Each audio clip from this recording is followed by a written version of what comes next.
It is session time. Last session of the year. I think technically in game it's Friday, should be combat practice day. You're waking up in the morning of this day. However, your normal combat practice, which would have been against Sky, has been cancelled. Instead, you are going to a meal with her and Axel later in the evening, like 6 o'clock-ish. So you guys technically have a free day today, an extra one on top of your Saturday and Sunday. Last time was a sort of lot of character drama. The fact that this essay is a thing came out. There was a bit of a confrontation between Caliban and Clara. Mistel obviously came over, and all of the fun that entails. She's obviously getting along swell with everyone. And other than that, it was sort of talking about the position of the academy in regards to everything that's been going on. And, yeah, I think that pretty much sums it up. There wasn't too much major in terms of events, unless I'm forgetting something that someone wants to throw into the mix as being something that stood out to them. But otherwise, it is Friday morning. As you wake up, you can hear some conversation in sort of the communal area. People that are awake early. Sounds like second years that are having a conversation. You can make out Seth's voice and Tamara's voice. Thankfully, they're not yelling at each other, but they do seem to be having just a conversation that you sort of hear the drifting words of, a little bit muffled by the walls and the doors. And obviously, at Hero, you wake up on Verity's floor with the stuffed animals and the like. Verity herself is asleep with a big pink fluffy blindfold on, pillow like wrapped around her head, just on her side asleep, covering up so that she can sleep in. That's sort of what you awake to at Hera in terms of a view. Is there anything anyone wants to do that morning? We have Friday, right? It is Friday, yeah.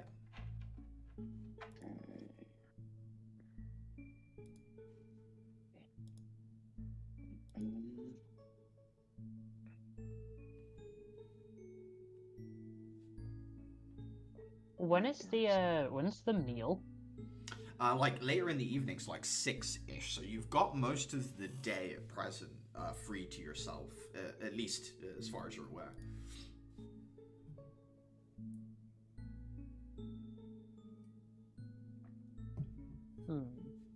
As you head out, like, into the communal area, you can see some of the other second years around. Like I said, some of them just sat about doing not much. No Axel waiting for you. As you step out into the space of Clara, Seth will catch your attention and sort of gesture for you to come on over towards where he and Tamara are talking. Yeah, I'll go say hi. Seth looks at you and says, "Good morning. I hear your practice got cancelled." Yeah, well, we all got our practice, didn't we? Yeah, Seth nods and says, ours too, but a couple of times Tamara and I have helped out workers that clear the sewers of slimes. It's not exactly glamorous work, but if you were looking for something to do today, we'll be heading down. Open invitation to anyone who fancies it. Obviously, if you don't want to traipse around a sewer, I'll understand. How did you get into sewer cleaning? Tamara smiles and says, one of our combat practices once, the sewers of I2 are quite old. There's a lot of old tunnels down there, so things can form in the nooks and crannies. The workers do their best to keep things clear, but it can get dangerous for them. It's a little bit less dangerous for us, so we still help out now and then. I mean, if you benefit from some help. I don't think I've ever seen a slime before. Seth nods and says, normally they only pop up where a lot of rubbish and other stuff starts to congregate.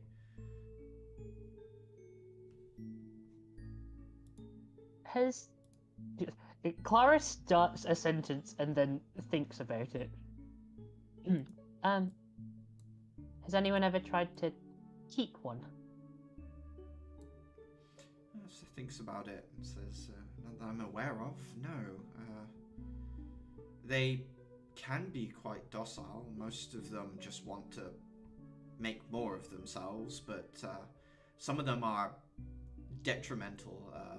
They eat metals, consume stonework, they erode foundations and things like that. So that's mostly why they're kept under control.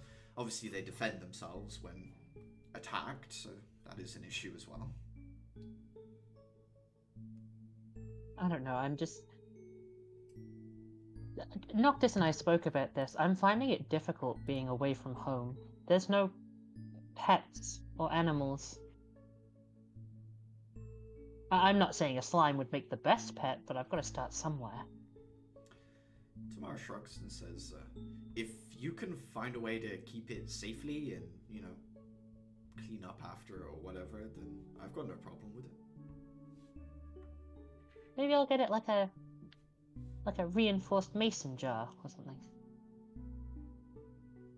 Seth nods and says,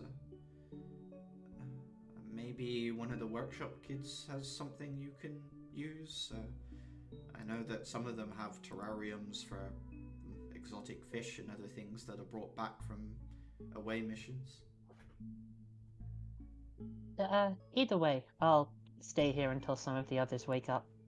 But I'm happy to come sliming with you. Sure. Who wakes up next, I suppose? I mean, I think we've already established that Dave is somewhat of an early riser, typically for like food reasons. Yep. You head out. You can see obviously Clara over with Tamara and Seth sort of having a conversation. Luis is here as well.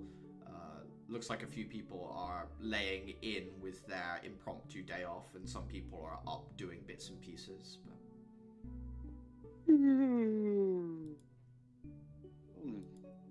Good morning, sleepyhead. Morning, Clara. Didn't know you'd be up so early as well. Yeah, I don't know. I don't really feel much like wasting time at the moment. Well, not that it's a waste, but I feel like there's so much more we could be doing with our days. That's a fair assessment. Actually, that's actually a pretty good thing that you're up. I wanted to talk to you. We could be working on some kind of combo move. I feel like that's Axel had already mentioned that a couple times, but I thought like we had a pretty obvious synergy there with like you being a ranged fighter and me being more in the melee camp. I mean, I was just speaking to the others about it, but but Tamara has asked if I want to go with them. There's some slimes that need, I'm not going to say taking care of, but their population needs to be checked. So if you want to, you know, go and workshop something, I was going to head out to fight some things, I suppose.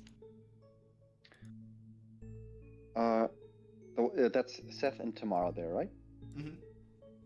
Okay. anything that should be known about slimes in terms of like combat properties, particular weaknesses, strength? Tomorrow nods and says, some of them don't like hot, some of them don't like cold. It's a bit hit or miss, but generally the bigger ones don't like being boiled, and the smaller ones need freezing if you're ever going to harm them at all. They can be splattered across a wall, but they'll just reform, so some of them need a little bit of setup. Do you think if you took a big one and sliced it, it would turn into loads of little ones?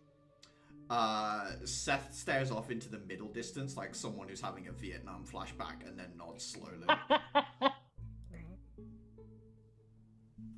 Okay, so maybe you might be more helpful than I will, Data. I'm almost entirely slashing. I mean, my choices there are pretty much just punching and punching with lightning, so not that big of a range of options to deal with. But in terms of combo moves, for the most part, I was just thinking I can grab stuff and hold it in places where you can hit it more easily or something along those lines. Tomorrow does add, by the way, that splitting them, even though it makes more of them, they are weaker versions of each other, so it's not completely ineffective. It's just it doesn't solve it permanently, as it were. Essentially, yeah, you can. But no, I'm just saying I like your idea. I've been working on my precision with the new codex grip that I have.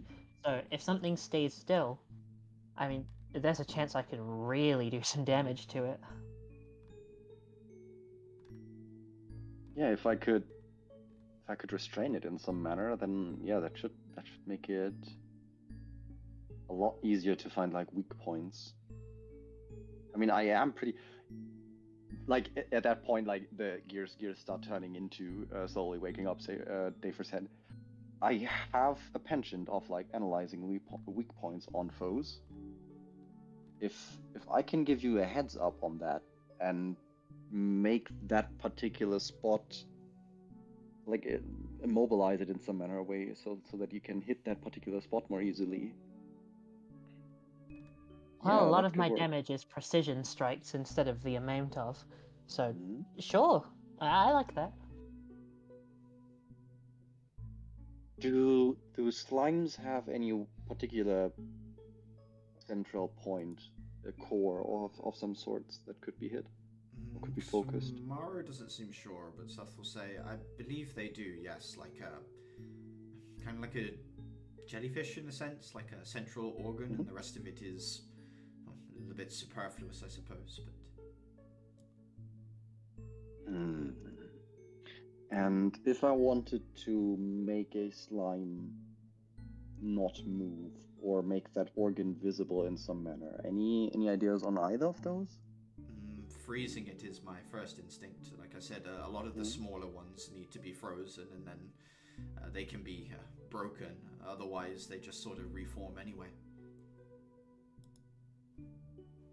Yeah, but I would imagine if you hurt that central organ, that should also do the trick, no? They can shift the organ around, so, I mean, highlighting it is one thing, hitting it is another.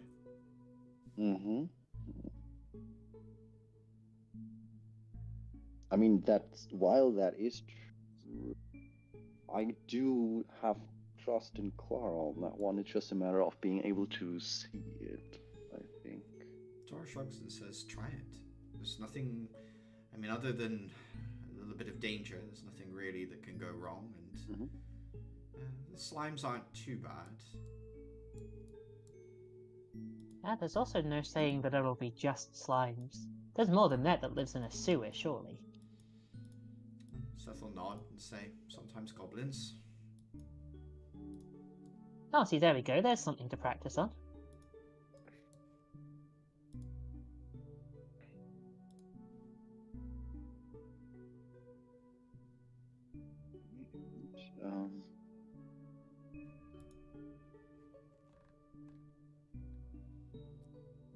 So it sounds Either like way, that's just my plan. Are in? Oh, yeah, we're definitely in. You can wait for the others and ask. I don't know what time you wanted to leave. There's no real rush.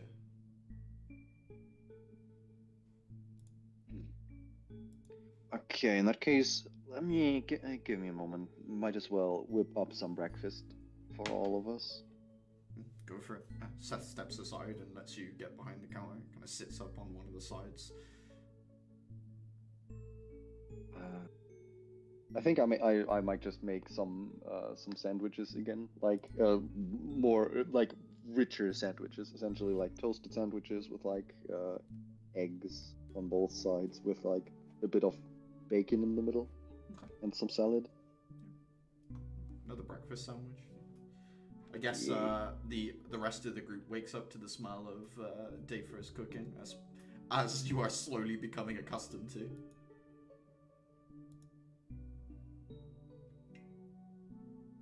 I think Adhira wakes up next. Mm-hmm. I forgot. I recall some kind of boon of particularly that thing. I forgot where it's from. I think. Oh, it's the thing got from the cooking club. Practicing. Yeah. I think it's like a dice added to the temp HP as well as the base temp HP. Yeah. Yeah, Adhira, you wake up, getting slowly used to waking up in a room that isn't quite yours. I'm used to sleeping on the floor. It's not the worst compared to the places she has slept before. And you are given like a mattress and blankets and things like that. You're not just sleeping straight up on the floor. It's luxury. Oh, yeah, that's practically royalty for her. I mean, even if you didn't have like a spare mattress, they could pile up enough like Beanie Babies that you'd be pretty comfortable. Sleeping on a pile of stuffed animals.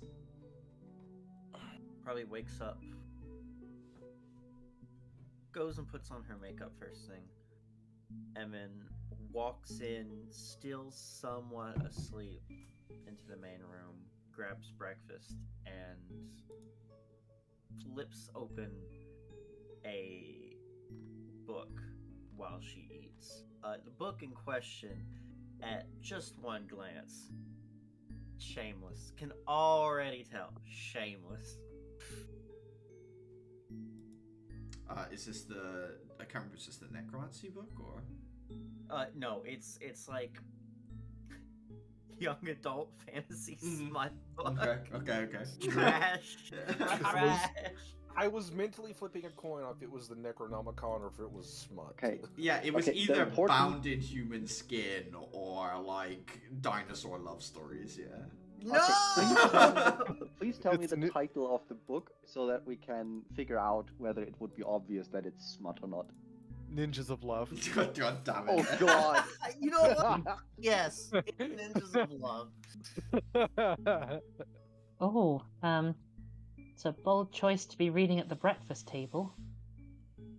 Well, what better way to wake me up? Usually people read those before bed. I read it all the time.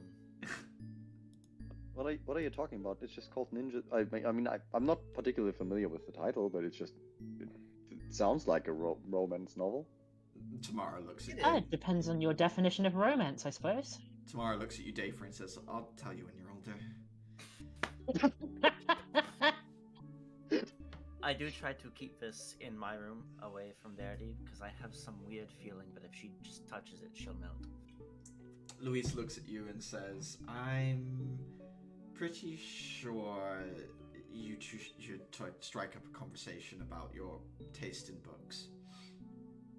No, her? Oh my god. Luis shrugs. Sorry, who? Luis is one of the people you haven't really talked to too much. He was away when you first arrived, but he and Verity are dating. Yep. Oh. Does he have a heart? Yeah, I think he does. Give me 1 second. And by I think he does, I mean I know he does. Does he have a what? I don't know if I've downloaded his art. Okay, you're just so quiet. I have not I'm downloaded tune you his up. art. Give me 1 second. I can. Ooh. Say something, Capri? Hi. Perfect.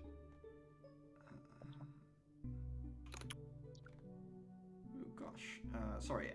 All of my menus have expanded. Roll20 has just decided that every single thing needs to be open, so I'm going through and clicking them close right now. See everything. There we go. And Lewis is also a peruser of smut, or what? No, it's his partner. No. It's Verity that he threw under the bus there. Okay. There we go. I can add his image. He's had a page, but I haven't had a face to put to the name yet. Mhm. Yeah, There no, we go. he was helping Amrita and with the peacekeepers that were training to use the shells, like the when you first arrived. So you haven't seen him around too much. Same with Amrita, who is Amrita is part of like a lot of the student council stuff. So she's always out of the dorms. You don't really see her around too much. Wait. Mm-hmm. Part of the What student was that with the council keepers is and the never- shells? Sorry. Was that sorry? I got two different things there, and I don't think I got either of them. Get ISOs instead. Yeah, I said.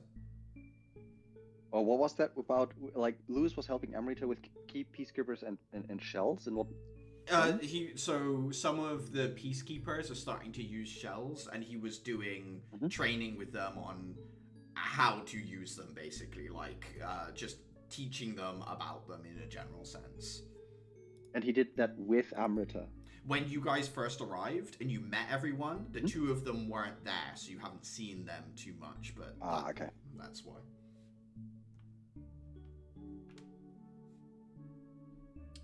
Seth will look over at you, Adhira, and just say, "Ooh, fancy coming into some sewers, going slime hunting?" How common are slimes back where I'm from, since I live underground? You would deal more with the goblin side of things than slimes where you're from, I would think. It's not that it's impossible for them to form in Laments, there's just not as much waste product, as it were. It's very efficient in that sense. Empress City has a huge slime problem. But yeah. She narrows her eyes over the top of the book. How messy do they get? Well, they are themselves mess, I suppose. They're so utterly. I'll come, but I don't promise to get close. Adhira, with the deepest of respects, and I love you immensely, you're reading Ninjas of Love at the kitchen table, and you're telling me you're too good to get down and dirty. There are two types of dirty, my dear friend. They're not always so different from each other. So I hear, at least. I have a few books I would like to lend you. No, thank you. I'll stick to Sylvan for Dummies, thanks. I have that one too. Yes, I know you do.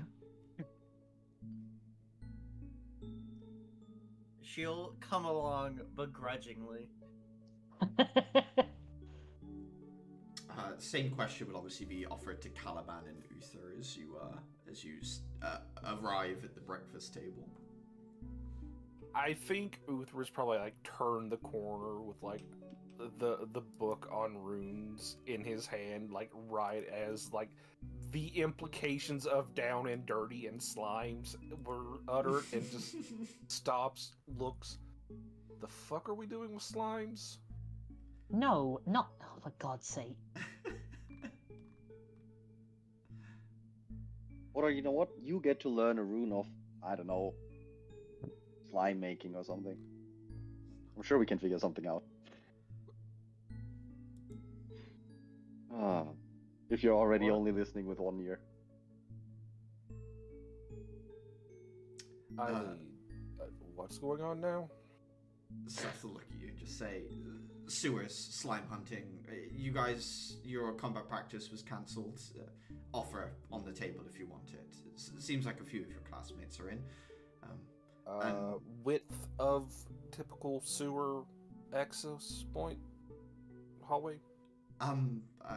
Well, some of them are quite wide. The tunnel systems down there weren't originally used as sewers, but they got sort of converted.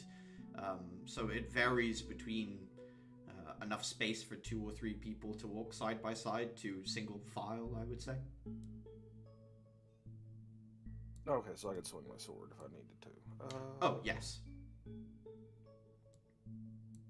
Are they mapped? The sewers? I mean, Yeah. Someone must have a map. I mostly just know the routes that I was asked to patrol last year, and I've done it a few times, so I've never really asked. Why? Never hurts to have a map. Suppose not.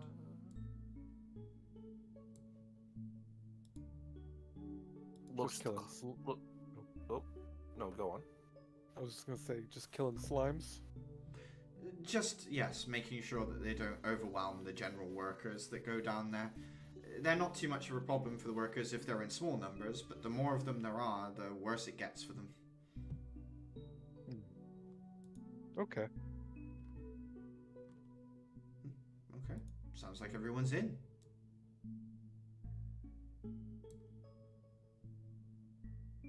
I have a very important question to modify this grand adventure with. Shoot. How bad is the cleanup after slimes? Of the self? Self, gear, etc., because we have obligations this afternoon-ish. Evening. The workers have a sort of a station that you can pass through. Cleans off the worst of it. A shower will do the rest, I'm sure. Okay, would hate to go on a nice outing smelling of... Sewer, yes. Yeah. Do you know where you all are going? Not the faintest. Of course not.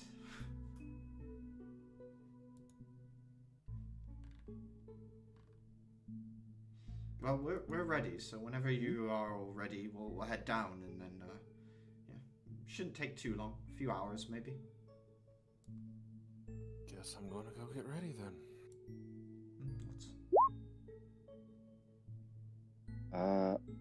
Sam, do I roll per snack invocation, or do I roll once and both get the same value? I don't mind either way, so long as you declare before it happens. Okay, I'll just do everybody like one roll each. Okay. So Ether and Uther, and then Clara, Clara. like first. Yep, first Uther. No, I Clara. had a 6 from last session, actually. What happened? You would still have There's it, no. right? Okay. Wait, how? I've only had the buffed feature since Thursday. We now have Friday. Can I have done something like that? I don't know. I don't know where that 6 temp HP came from, so... It was from Yeah. a day for something. Because we Yeah, had Yeah, but you like did roll a one week right on- at the end of last session. It We could had be like a that. Oh, week right, in that uninterrupted case. or something, and you said, and you basically said everyone could have had it. Is Wasn't what it I week two? remember. Fire and or ice. ice. Exactly so. Please. I'll get to fire then. I might need to go change some of my crystals out. Yeah, anyone can head to the workshop and do that now. Goodbye, Cloud of Daggers. Hello, Chromatic Orb. My old friend. I don't think there. Oh, maybe there is. I should have a look for a spell that has. Do you say you're doing ice, Chris? Or fire? Which? Fire. And here Okay, I can't stand ice. So let me have a look for ice spells. hold spells, I suppose. Mhm. Oh, how long does this last? Up to a minute. Yeah, I'm gonna swap silvery barbs out for dragon's breath. Nice. Real quick, Mhm. how many of the magic stones were we allowed to have again? Their attunement, right? So I think it's basically limited by your attunement slots. Is sort of Okay.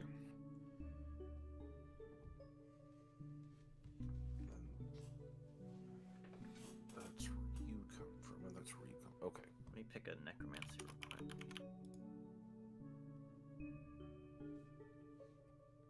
Gets told fire and ice goes to the necromancy shelf. You have a problem. We need an She is intervention. going to take cause fear just in case one of them gets too close to her. Can't believe you're gonna give the slime the ick. Boo. Everyone got what they need? I mean, I have. You can only have the Embaric Shard Smiting Staff once, right? I can't just equip myself with like all 3 attunement slots. Smiting. I'd like to avoid it. Yeah, once Yeah. seems fine, I think. Okay. In that case, I only have essentially like two of these clippings to my gauntlets and to a gauntlet and another to like my boots. Mhm. For the 2 uses, and I mean I can't really like spell attunement stuff doesn't really do it for me since I'm mostly likely overloading. Okay. That means no spells either way. All right. Once you're all kitted up, Seth and Tamara will kind of meet you at the academy gates and start walking you down. You kind of walk a little distance outside of the academy until you come to. It's like in the middle of a set of buildings, there's a squat structure that looks a little bit like. Almost like a little bit of a raid shelter. It's almost bunkerish. There's not much of a window to it, but there's a big, heavy-set door. The door itself is open, however. As they walk in, Seth gestures at a few of the individuals that sort of scattered around a space that is part like the living quarters area that you guys have in your dorm rooms. There's like a bunch of tables and counters and things like that, but then there are some big glass panes and then like offices behind that, what looks to be like changing rooms. You can see a label for a door that says decontamination. There are people here with almost like they're like small flamethrowers, like little burners, basically. Other people with pods of crysthalm that look to produce cold or stuff like that. A few people just seem to nod at Seth. A few kind of call out "Hey" to Seth and the group as they're walking through. But Seth himself just seems to start heading towards a big set of stairs at the end of the space, just walking kind of casually through it. No one seems to stop him. And this is there any label for this building that we just entered? No, from the outside, it's pretty nondescript. The only thing that sort of makes it stand out is the density of the structure from the outside. It looks like it could double as like a bomb shelter. It's very heavy set. And then conversely, on the inside, it seems mostly hollow. It's like a big opened planned space with offices and the tables, and then people going about their work here.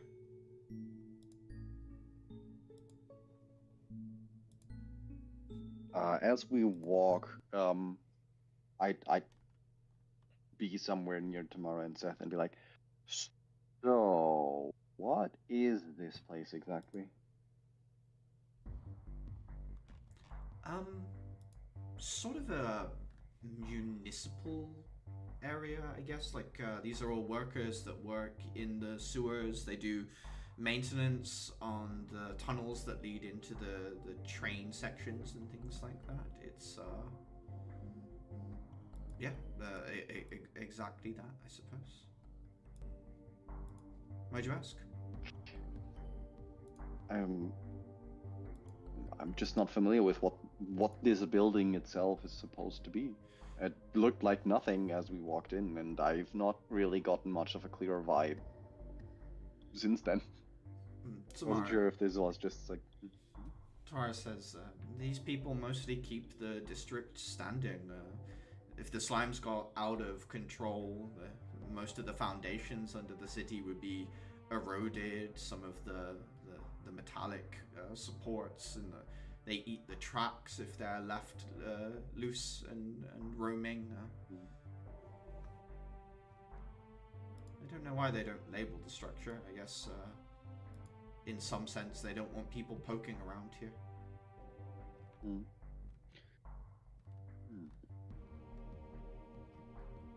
And if this is so important...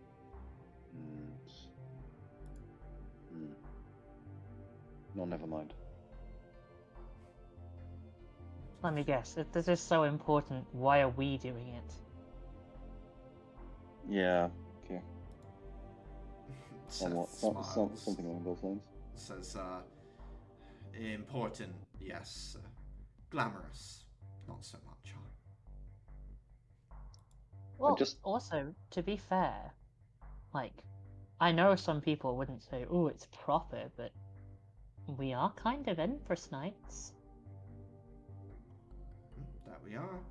That's true. I'm just confused. If I would expect that vitally important work would be getting similar vital attention to be taught, that it's taken care of. Well, but it isn't. They're well funded, well equipped. It's numbers that are the problem, really. I think a lot of people can underestimate the slimes. Like I said, they're mostly harmless. Some people find them in their bins, for God's sake, but they can be problematic in large groups, especially when provoked.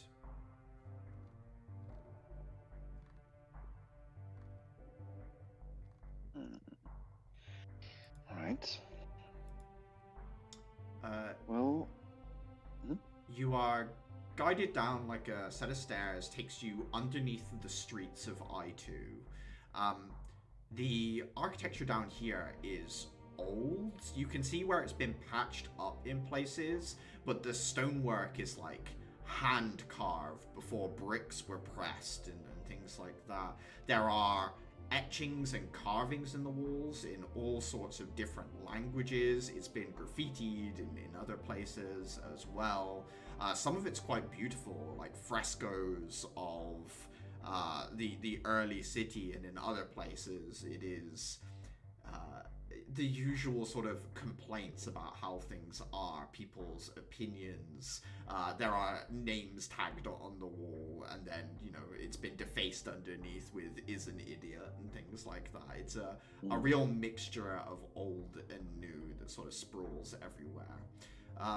One of the more interesting things, I think, Dafer, as you step down into the space as Seth is leading you, is it's lit by a thin line of crystal that is directly set into, like, if you think of the tunnels as arches, there's a ridge in the middle, and there's like a crystalline tube that heads all the way down the sewer line. And there's just a faint white glow from it that kind of emanates from the long wire of crystal that sort of spreads out across the network.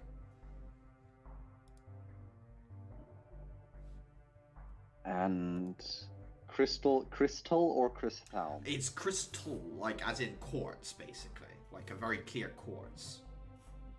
So not its own power source, because crystal can be its own power source. Yeah, that's right. Yeah, crystal can be used as light, but it tends to be like a bluish tint. This is like an actual light source, as it were, like a light bulb, but thin and crystal wire. It doesn't produce a ton of light, but it's enough. this self-powering?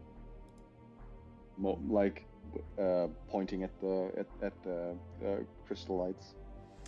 Seth looks at it and says, "I'm actually not sure.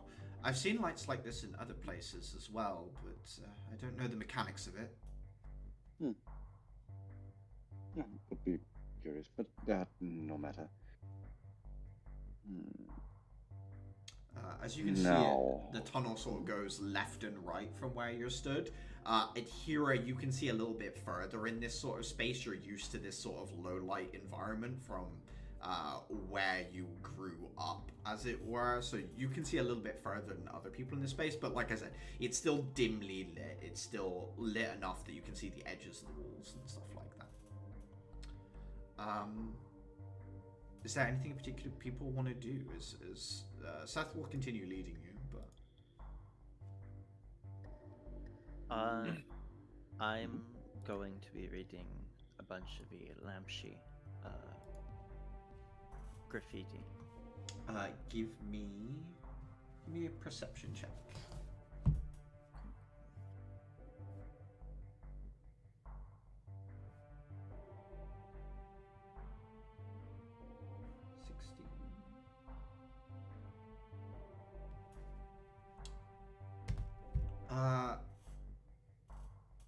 Probably one of the least represented languages in the system that you can see. Adhera, by that nature, it stands out to you, obviously being both a language you can speak and by it kind of popping from the rest of the languages here. The things that are said, some of it is a little bit mundane about coming, like, not mundane, but a little bit more like, I came to this city to see the sights, and then here I am, like, in the sewers. It's sort of the, I came here to see what the wonders of this place are, and yeah, I find myself in this sewer, basically, is sort of the general sentiment of some of these messages. Another one says, the spirit of a guardian has stalked these halls. I can feel the safety and sanctity of its gaze. Does it mean like one of the big guardians? It does. That's what it's referring to, you think? Do I have any paint or marking materials? It's up to you. I think she probably does, not as vivid as one might, prefer. I, right under that statement, am going to write a nationalistic claim, I guess. Rejoice in the laments, all in Lamshi. Okay. You sort of stop to add to the markings on the wall as you're passing through. Something for others from where I'm from to harken back to our homeland. Rejoice in Lamshi, what's that? Rejoice in the laments. In the lemon, sorry.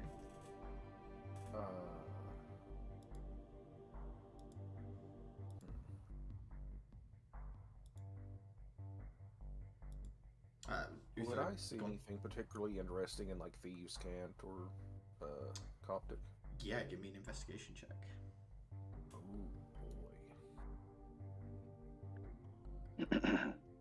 Nope. You see there are quite a few different marks down here for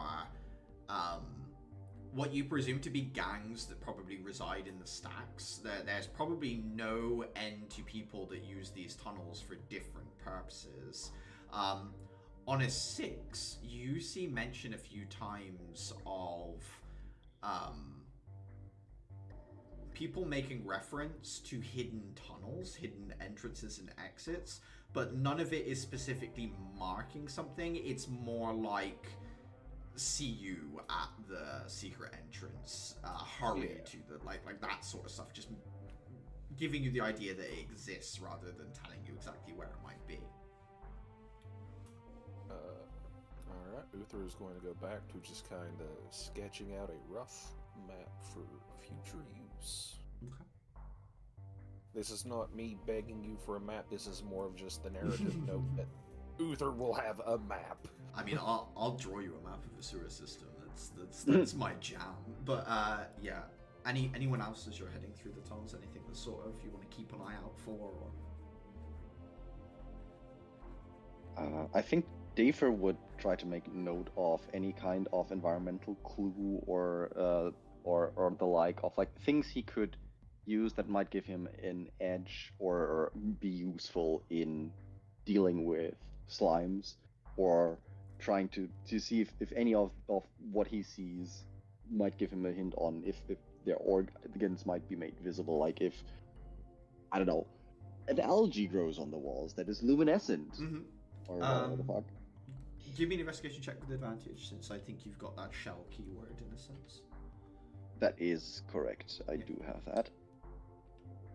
19. Environmentally, it seems you can see patches where someone's come through recently and like used the flamethrower to like burn sections. There's blackened marks on the walls. You can also see like clusters of crystalline ice remains that are starting to melt and rejoin the sewer waters. That in itself doesn't give you too much in terms of like weaknesses or other things, but it sort of adds to the information you've already been given that fire and ice seems to be the majority of what is done in these spaces. What you do notice is there are several pipes in the sewer walls as well. There are like plumbing pipes for like very hot water, so there's some slight steam coming off of some of the pipes. There are valves for closing and opening these systems as well.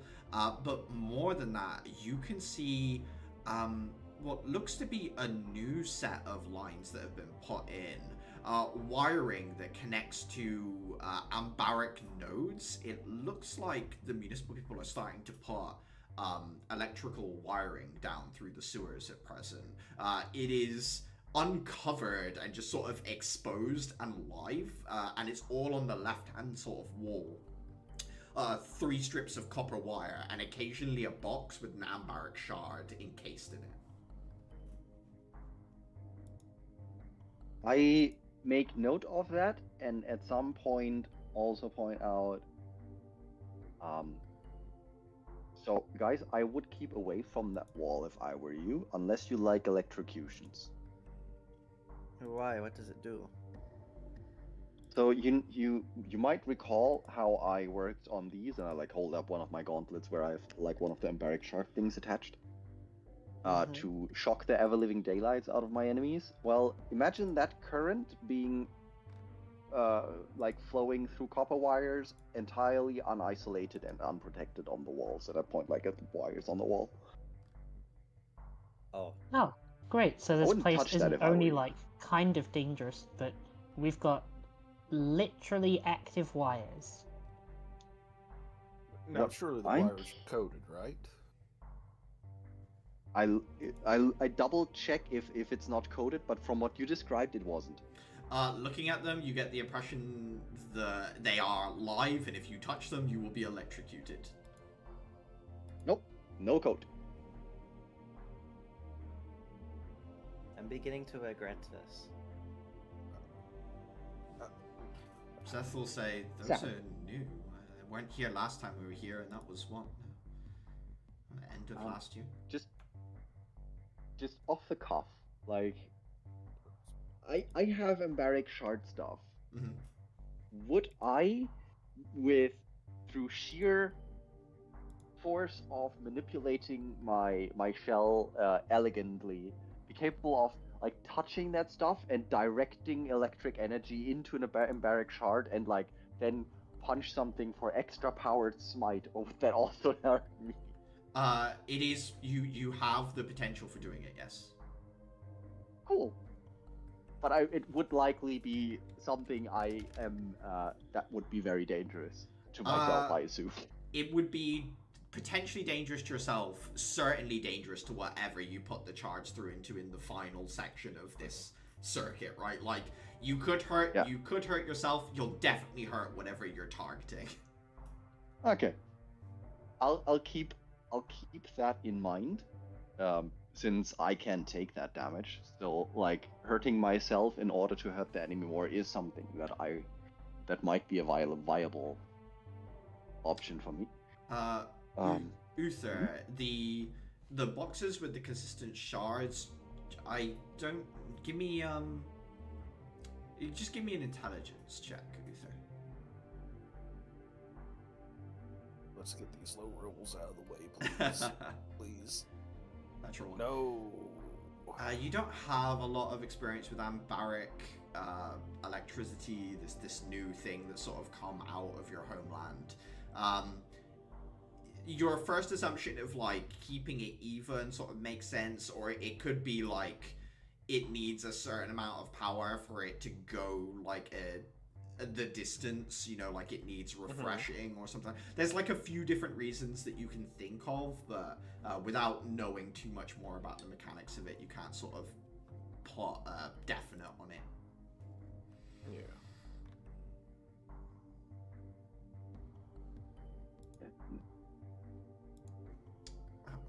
As you're following the crystalline sort of line, Seth takes a left-hand turn at a T-junction, stops for a second, and you can see moving along the ceiling, avoiding the light of the crystal, sort of sticking to the opposite side of the electrical copper wire as well, is a thick mucus of it almost looks like tar, like this black tar. It is moving along the wall and seems to be like there are little pock marks in the stone, and it keeps moving into them, like exploring it with a pseudopod of interest, and then continuing along the wall. Seth will sort of point it out. Just say, these are the ones that don't like to be burned. Anyone bring something with them? I brought a few crystals. Ugh, it's not as cute as I imagined it. It's a pretty big one as well. It's got to have come through a crack somewhere. I doubt one of the crews missed it.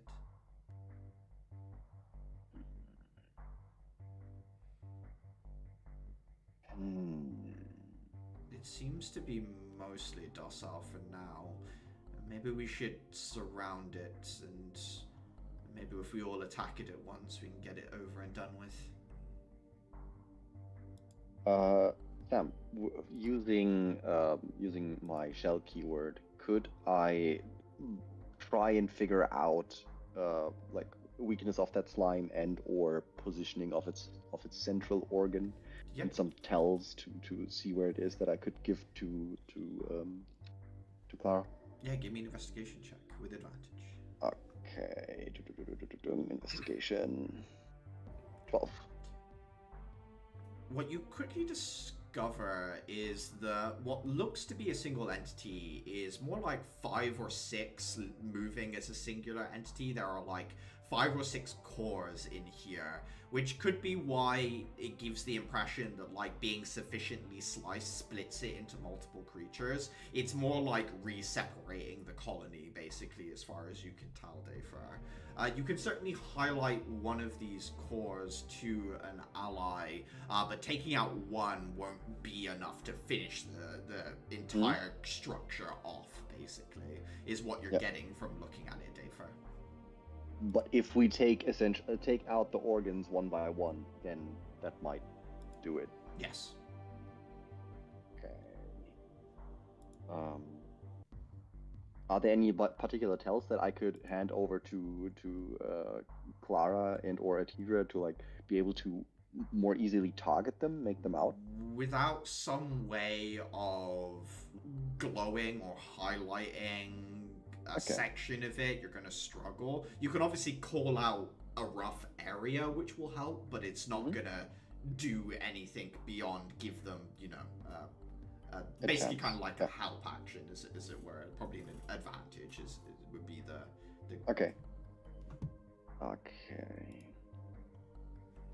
I would point out that this one has 5 organs and thus, like, this is not one, this is 5, just traveling as one.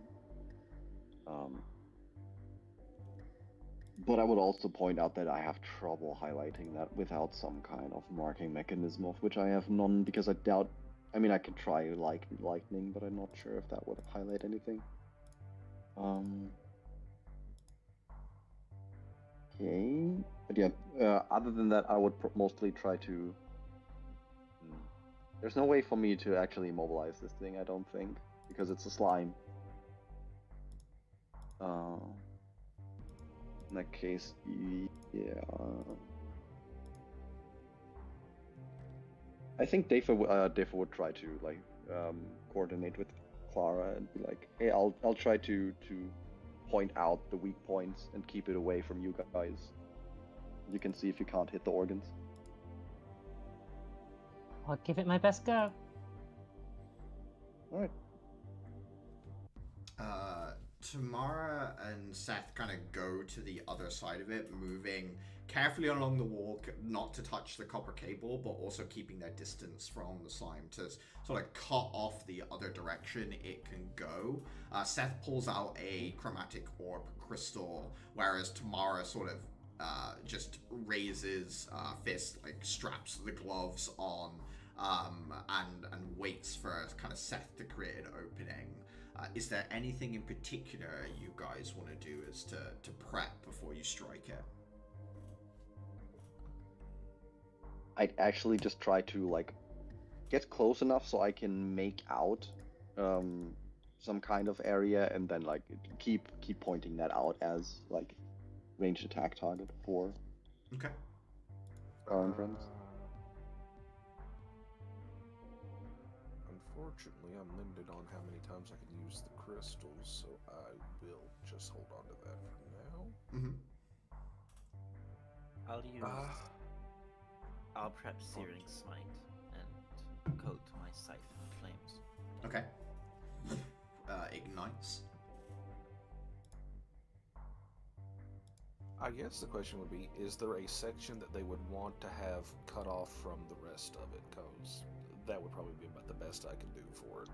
Well, Dafer is pointing out where the sections are, so you could try and isolate one of the cores from the rest of the main body if you wanted to. Mm-hmm. Okay, yeah, I'll try for that then. Okay. So, Uther, you're going to try and cut off one of the main cores. Adhira, you're prepped to damage it with fire to sort of open it up to its vulnerabilities to everyone else.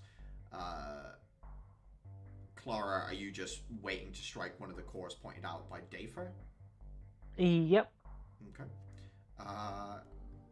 Caliban, what do you want to do in this situation? What do I have to? What options do I have? So the cores are being pointed out by Dafer, so you can try and stab one of the cores or shoot it if you wish to, or you can put yourself in front, so if it attacks, it will sort of go for you. Yeah, sure. The last one, yeah, to sort of put yourself in the defensive position. Okay. In which case, we'll open up with the fire attacks. Adhira, do you want to give me an attack with your scythe with the Searing Strike?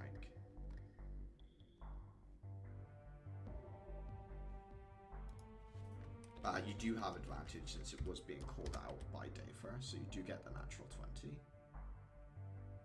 Oh, nice. Give me 1 second, because I also... So, the burning scythe slices through the slime, igniting the outer layer. Its tar-like slime instantly bursts, and sections of it start to boil off. The scythe also does pierce one of the cores. At the same time, Seth launches a orb of fire that splashes across the surface of it.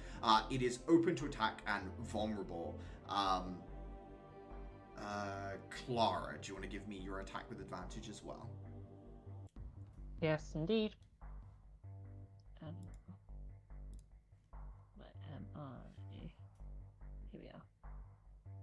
15. 23, sorry. 23 does hit. Go ahead and roll for damage. Lovely. Uh, 4 and a 3. Okay, and Uther, you were trying to slice a section off? Yeah. You want to give me an attack roll with advantage? 21 hits, go ahead and roll for damage.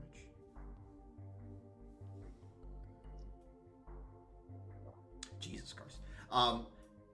You cleanly detach one of the smaller sections, splitting it off into a smaller, more harmless variant that then splats onto the ground. 2 of the cores are immediately eliminated, leaving it with 3 cores left.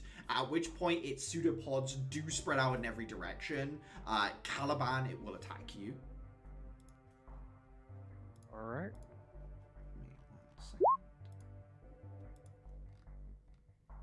Speed reduced by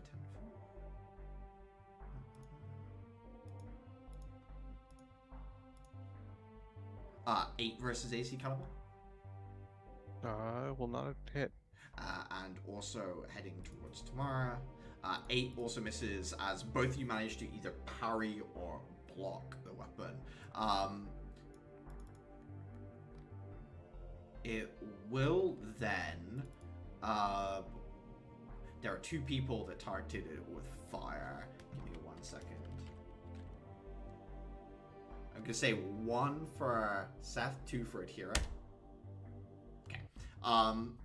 At this point, it suddenly spreads itself into a very thin, long shape, and then almost like, you know those sticky hands where you would fling it out, and then once it's expanded, it snaps back together? Its back section catches up with the front, and it rapidly shifts along the wall before spreading open wide and completely encasing Seth. It, like, just wraps around. Kind of like Dragon Ball Z, there's Boo who does the like blubber version where he wraps around someone. It just completely wraps around Seth. Is there anyone who wants to do anything in particular?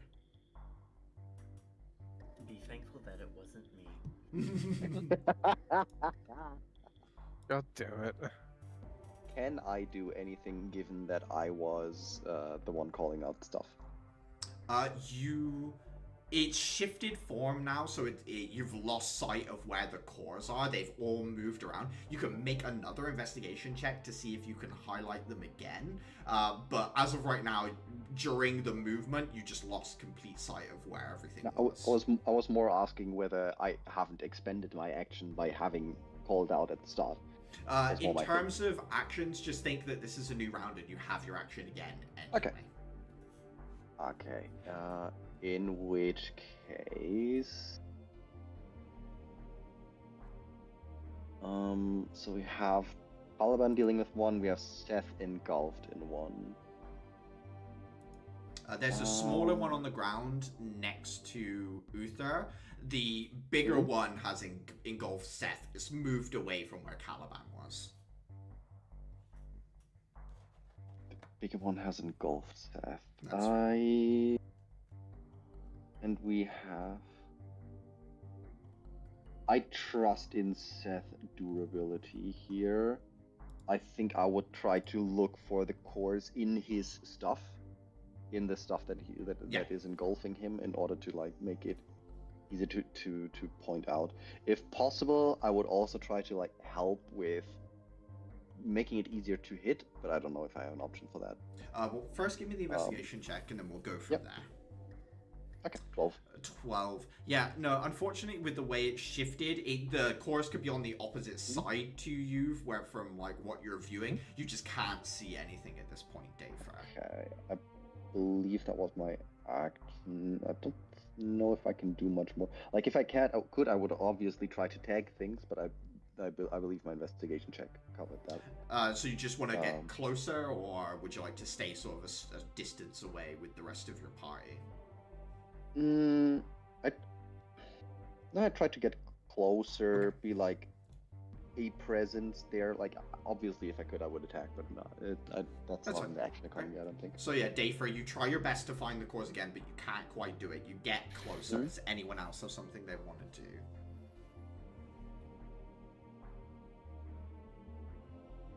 It is still on It is still burning. Yeah. It's still vulnerable to attacks due to the fact that the sort of outer, more rubbery section of its body is boiling away at present. The protective coating is open. I would Carcinogenic. That means it's good for you. No, it doesn't. I'm gonna take a step back and launch my scythe at this section holding Seth. What's the purpose? To split it apart or to try and get one of the cores? Try and get lucky with one of the cores. It will be an attack at disadvantage because you don't know where the cores are. Okay. Very nice, 21 hits. Alright, this has the extra energy of decay in it. Nice. As it slices through, another of the cores dies. The strength of the ooze overall diminishes. There are still 2 cores left in the main body, and then there's the small one that Uther sliced off on the ground. But Hira, yes, you've taken care of one more. Alright. And I'm gonna spend a key point to dodge. I am not risking getting caught. Yep. Okay, Ed here. Mess up your hair. Anyone else?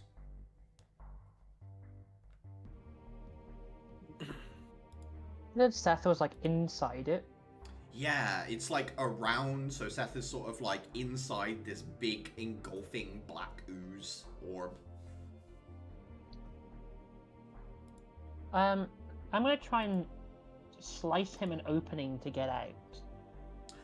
Yeah, go for it. Go ahead and roll for an attack. Damn. 8 actually does still hit it, since you're not trying to get a core. You do slice through the outer layer with the membrane boiled away. It's enough of an opening that Seth, in a sort of dust-like cloud, exudes through the small gap and then emerges on the other side outside of the ooze itself. Will nod his thanks to you, Clara, having seen your chakram fly by and slice through. Okay, cool. Job done. It returns to your hand. Uther and Caliban, I believe you two still have things to do.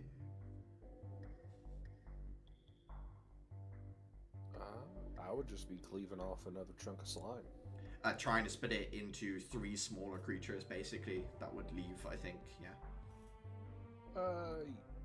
Yeah, that or just actually hitting one of the spheres itself inside of it. If you want to aim for one of the cores, it's a disadvantage. Otherwise, you can attack the slime to try and split it as much as you want. I'll go for one of the cores. Do you want to go for the small one at your feet, or are you going for the 2 that are sort of conglomerated still? One of the 2. Okay, go for it. Go ahead and roll an attack at disadvantage.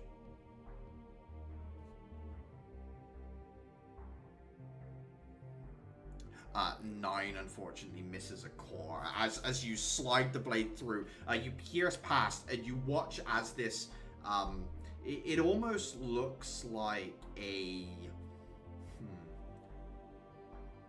it's an egg, but it's got pock marks in it that seem to go deeper into the center, and then almost like there might be like a central object inside there which the sliminess is sort of exuded out of. Yeah, like a little factory for ooze production, basically. But it slips out of the way of her blade as it passes by.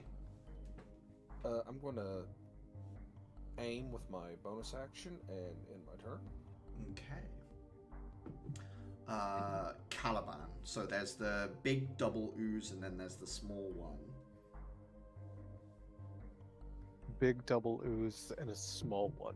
Yeah, small one that's like on the ground right now. It seems to be sort of spreading out in all directions to make itself flatter, as if that might hide it. Whereas the big one is gathering pseudopods to reach out towards like everything around it. So Uther, Seth, and Tamara at present. Seems as if they're taking care of that, but I don't know what a slime will do. The more it gets flatter, I'm gonna nip that in the bud before that becomes a problem. Yeah, you want to try and stab the core of the one on the floor? Yep. It would be a disadvantage as you're trying to aim for the core itself, but... Alright. Let's go. Wow. Uh, I wasn't going to do well either way. 8, as you bring the blade down, you like, for a second it feels like you've pinned it in place, and then it just rips itself around the blade and then reforms a little distance away and starts skittering along like the little channel of the sewer, almost like a bowling alley's gutter, and it just like turns itself into a ball and starts rolling, trying to get away from where you stabbed Caliban. Oh no, you don't. Chasing after it. All right. Might as well. Yeah, you start Action surge. you start chasing after it down the edge of the sewer itself. It'll probably get reinforcements. I don't know what that thing does. Seth is gonna turn his hand into sort of like a sharp blade-like instrument and try and strike one of these cores at disadvantage. 16 is enough. 6 piercing, manages to put its hand-like blade through one of the cores, which splits apart, withdraws his hand covered in like disgusting different colored mucus. It's like a green snot that he then like wipes off on one of the walls, as there are only 2 slimes remaining. There's the small one on the floor that is rolling away from Caliban, and then it's still huge. Despite killing all the cores, the amount of like excess mucus sort of around the slime remains the same. It's just now that one core is in control of the body of the entire colony, which Tamara will attempt to grab and crush.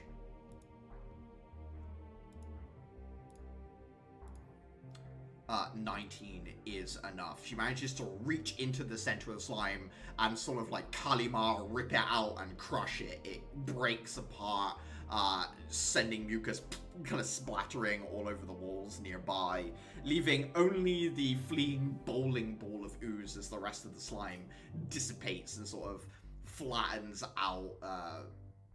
Yeah, it's just a thick fluid now that starts to drip into the water of the sewers and flow away. Anyone in particular want to do anything about the fleeing ball? I will pull out another crystal and I will cast Scorching Ray to steal the kill from Caliban. Yeah, go ahead and roll 3 shots. 3 misses. Let's go. This is a charisma, correct? Or like this is casting? Yeah, it's whatever your casting stat is, plus your proficiency bonus as well. Basically like a weapon you're proficient with using your casting stat. I'm going to do the Spirit Strike roll, and then I'll do damage separately. Mm-hmm.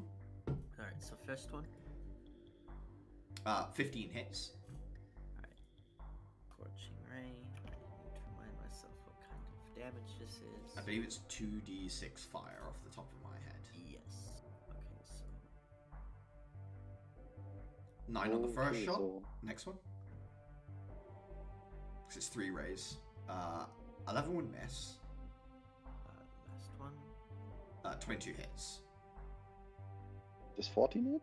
I'm not sure if it was advantage or not. Because it's a fire attack, it doesn't matter where it hits the slime, it's gonna do its job. Hmm? 8. Okay. You just evaporate the back section of it, leaving the core exposed. The second ray of fire pierces through the core, it ignites, and it burns away into nothingness as you just leave a blackened mark against the wall where the rolling ooze once was. Delighting in her spiritual marksmanship, she sort of does that little jump and clap as she giggles with joy. Oh, I was going to bring that home. We'll find you another one. Seth nods and says, "One down. I'm sure there are more. We should spread out and look for where that one came through. There must be an opening somewhere." Just for my own reference, that slime, did the slime itself smell just like tar or like actual sewage? It doesn't smell like sewage. I wouldn't say it smells like tar either. There was no like petroleum smell to it. Okay. Do you know what it smells kind of like rubber, like when you buy a new shoe, it smells like new shoe. Okay. So it's not like, even though we are in the sewers, it's not like we're fighting against living sewage. No. in a The sense. sewers obviously Okay. have a smell to them. It's not pleasant down Yeah. here. It's not the worst smell you've ever smelled, I don't think, but it isn't great.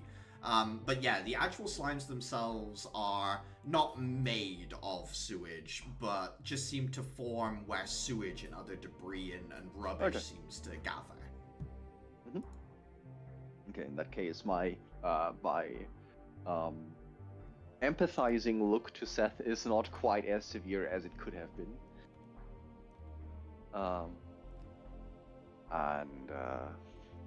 But yeah, given I have nothing along the lines of prestidigitation, my god, a prestidigitation crystal would be so fucking good down here. Wait, does a prestidigitation crystal exist, or Yes. is that spell too powerful? Prestidigitation's crystal does exist, so you could get like a twig of it, but it would only ever do one effect of prestidigitation. So you'd have to pick between like warming, changing the taste of cleaning, and then you could gather a few of them, I suppose. Yeah, Cantrip's just too powerful. it's too powerful. It's too good. But yeah, Seth says we should split apart. There's a cross section up here. Don't go too far, but we should check the walls for any sort of opening that they can squeeze through. Okay. Works for me. Nuts.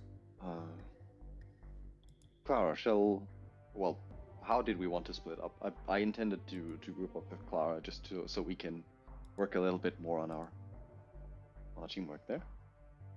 Assuming you're still up for it. Of course. Okay. So,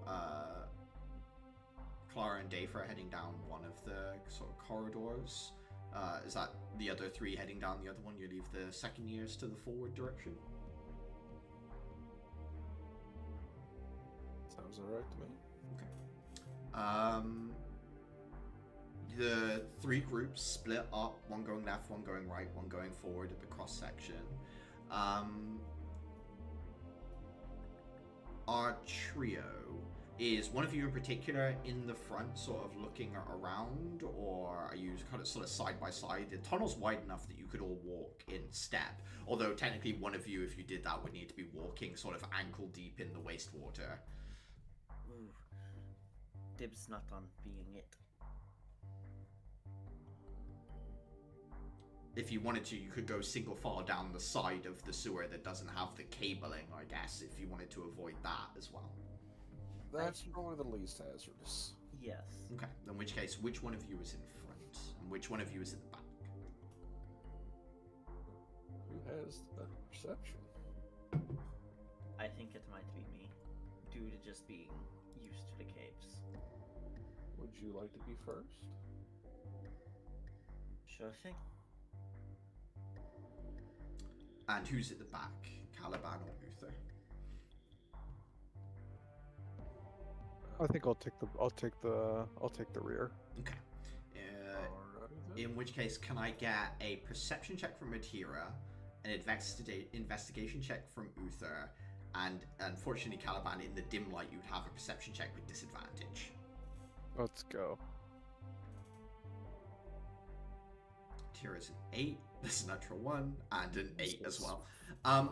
Christ. As you guys are walking down this space, there is a waft of a like horrid, acrid smell, or almost like a mixture between sewage and battery acid that catches your nose. Ihira, you see that there is a circular sewer grate, you know, like just like the most generic thing you would ever think of. It's a metal circle with bars going through it.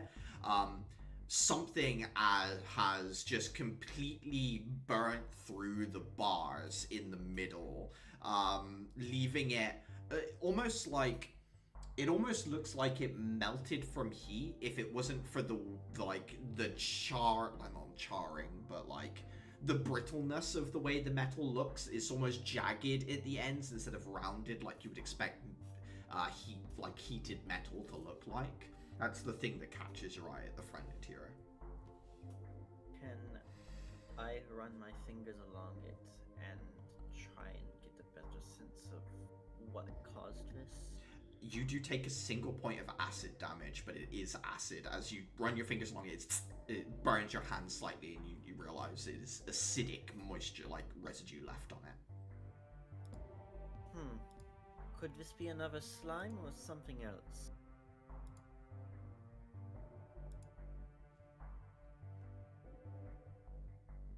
I mean, it's Well, I acid, guess- I would have to assume.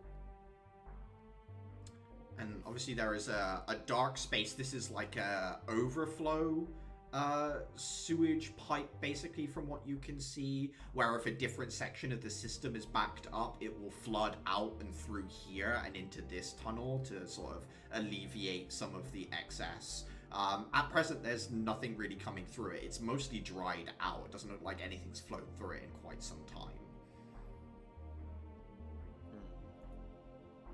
Well, we can try and check it out.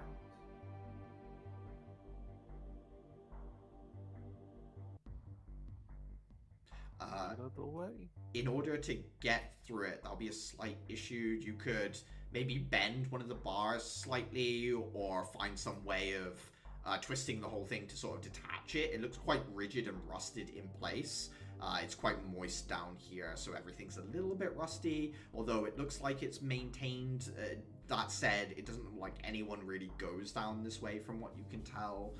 So if you wanted to get down there, you'd have to like either scrape it or find some way of getting through the bars. It is melted, but it's only melted in certain places. It's not like just completely gone, right? There's still a bit of structure there that bars your path. Could we break it with our weapons? Yeah, if you want to attack it, to sort of just slice through it with Kamsen, you certainly can.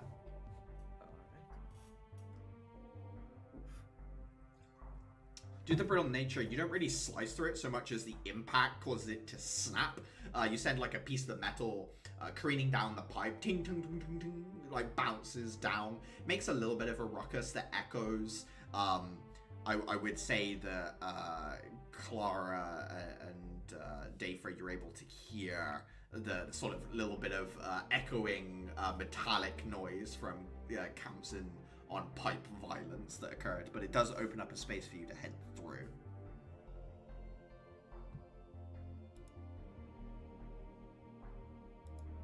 Well, might as well, and I will go through first. Give me a perception check.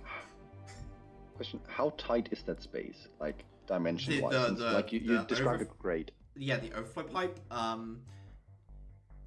If like a grown adult got in there, they'd have to hunch. I think Adhira's sort of okay standing up still.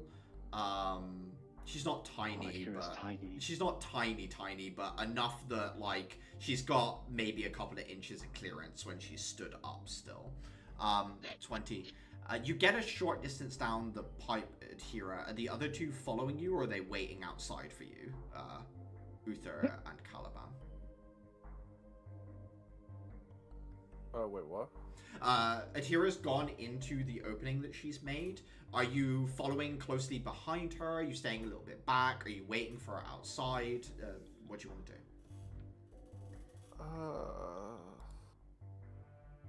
I'd wait a few seconds and I'd go in behind. Okay, you give Not her a... super close, but not... Yeah, just a little bit of a buffer in between us. Same for you, Caliban? Keeping that sort of formation? Yes. Adhira, on a 20, as you get maybe 10 or feet so down this tunnel, what you briefly saw when Tamara ripped out one of these cores, this pitted egg, you see maybe 10 or 20 of them glued up against the inside of the tunnel, like a clutch of eggs that are just not completely blocking the path even, but like glued up on one side, incubating almost against the sewer wall. Just And what is incubating there? Cores, slime cores, yeah. Oh god. I take in a deep, shuddering breath as I realize this and slowly start moving backwards. Uther, you see Adhira start backpedaling slowly towards you.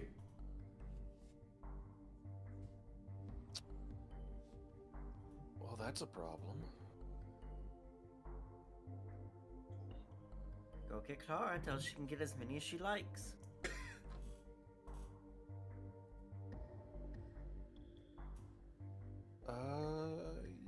Yeah, I can do that. Okay.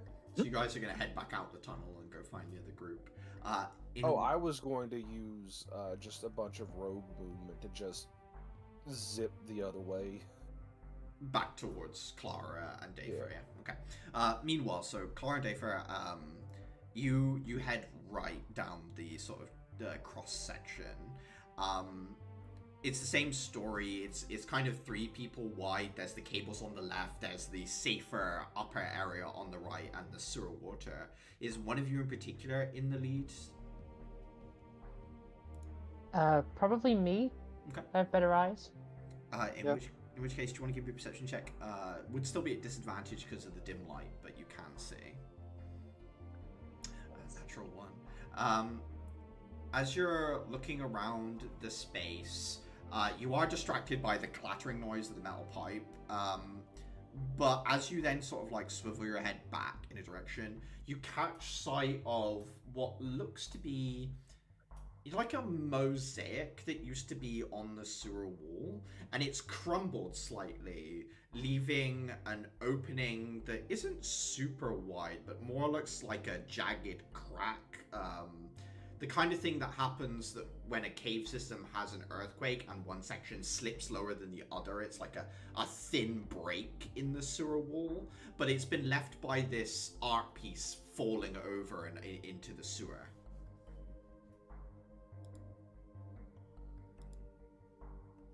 That looks strange. Sorry, Sam. There's a crack in the artwork, and some piece of it fell over, so it's no longer visible. So it's not just it shifted down or in some direction. It actually broke away. Yeah, if you imagine a wall made of tile, and then that tile falls away and reveals that maybe there was always a crack behind the wall, but recently, like, the facade is broken, revealing the opening. Okay. Just like as a passing glance, looking over the artwork, with my mind trying to fill in the gaps with pattern recognition, etc.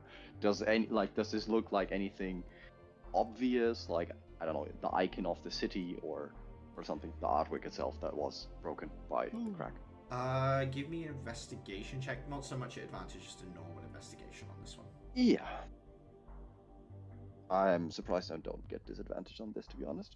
You can get pretty close to it and hold it up to the light as well, so it's not like... Yeah, fair. So, 14.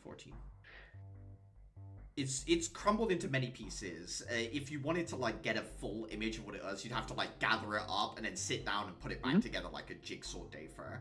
But from the general sense of what you're getting, it looks like 3 individuals silhouetted against like a larger field, like maybe arrayed in front of some hills during a sunrise, or maybe there's a throng of like monsters instead of hills. It's like a mass of something, and it looks like 3 individuals facing it alone. It's almost like a mural to a battle, or maybe like a moment from history, but nothing that you're thinking of like immediately comes to mind. There are lots of stories of like 3 heroes, 3 musketeers, things like that, but nothing you're like, oh, obviously this references this story. Okay.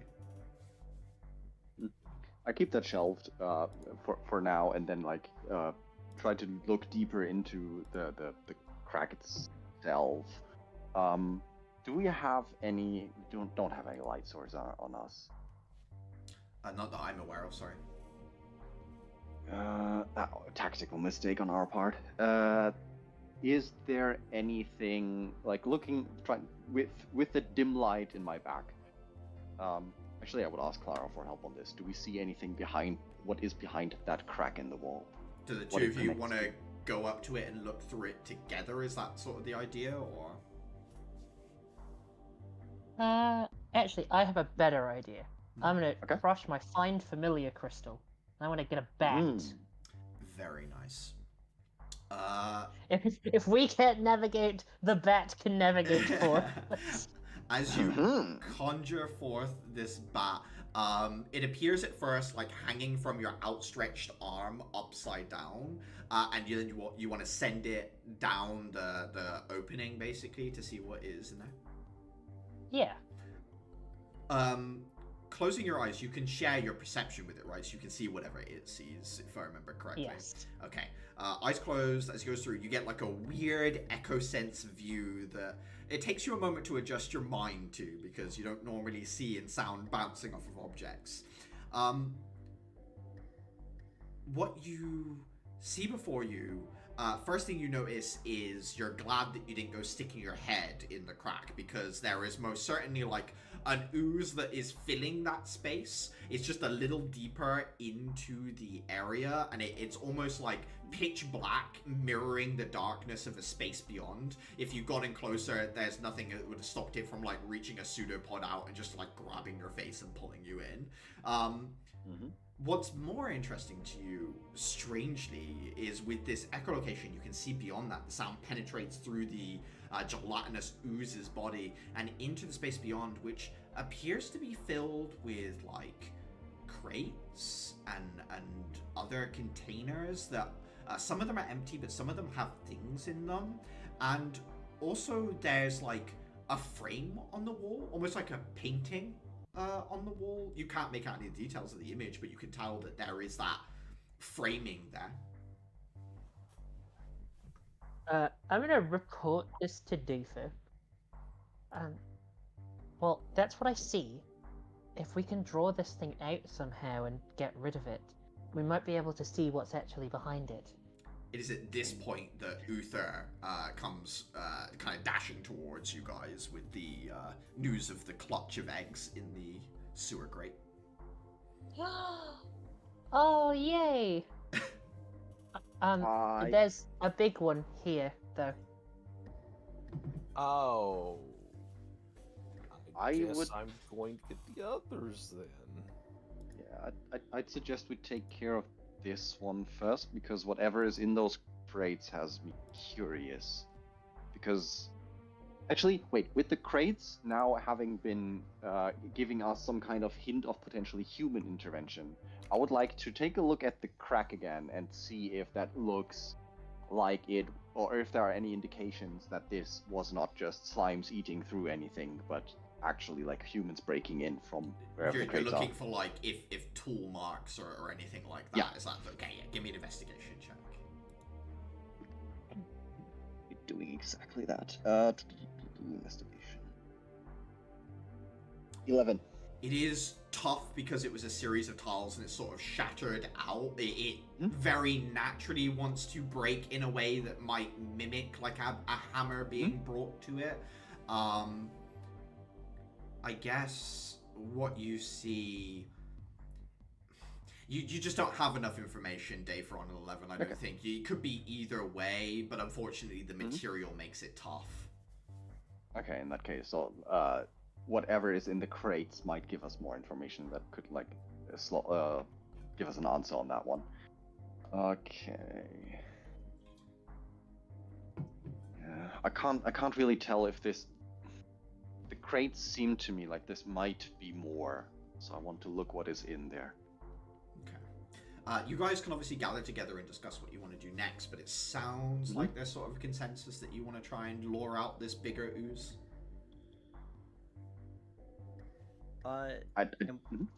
We can't see what the painting is of. No, because the ooze is literally in the way, and the bat's sonar vision doesn't give you that sort of detail, right? You can see the shape, but not the coloration or whatever it would be that you would need to see what the painting is of. You know, something like that would be a great new piece of furniture for my newly rebuilt room. How about we first figure out what the hell is going on, and then we discuss whether you might want to steal whatever this artwork is, or if anybody would miss it or not. We gotta find out whose basement we're breaking into first.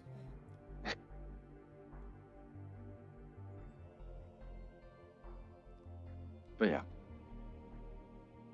That still means we need to take care of this slime first. That's actually, Sam, is that slime itself, is that basically in the that space beyond? If you know, like, there's that thin crack that is just about wide enough for someone to try and squeeze through.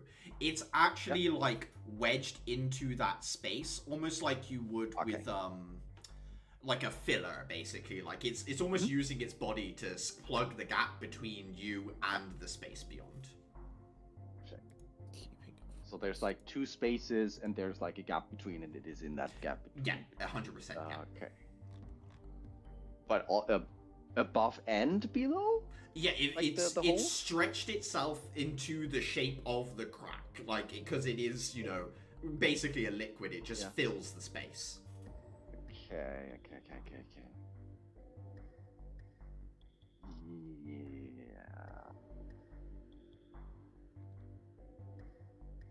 I would like to take care of this thing. Like, my personal interest would be taking care of this first.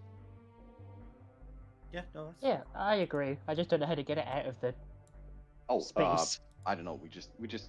I would wager we just threaten it. I mean, I can punch some shockwaves into there.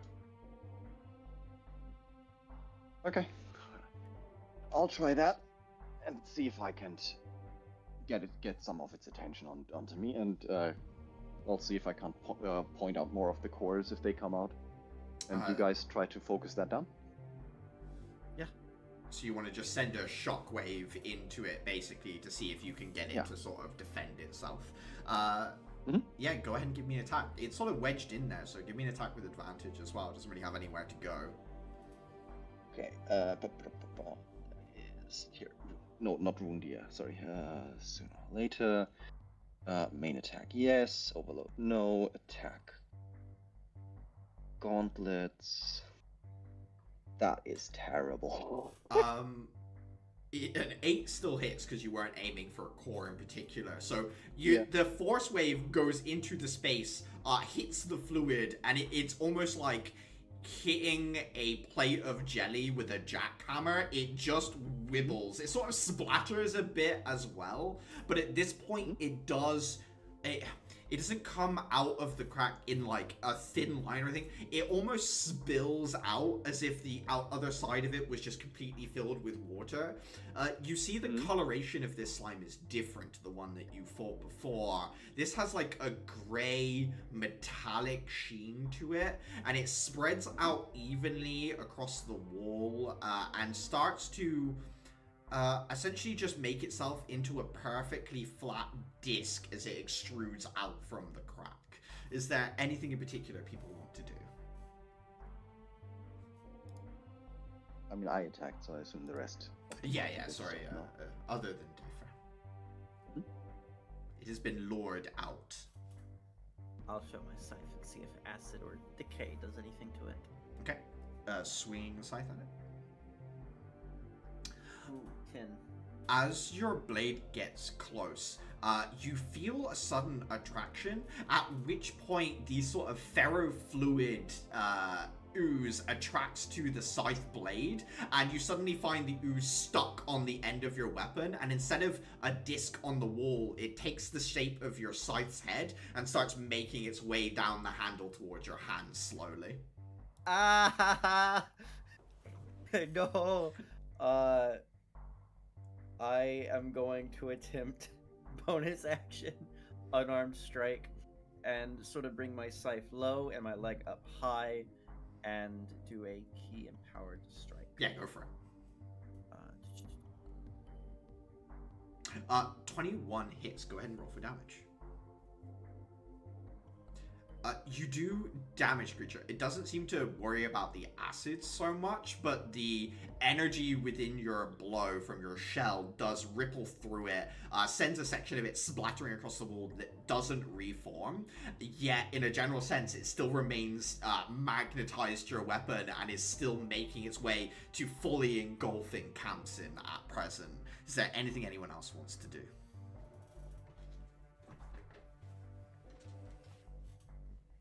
What type of slime is this? Do I know if this is like the hates fire or hates ice slime?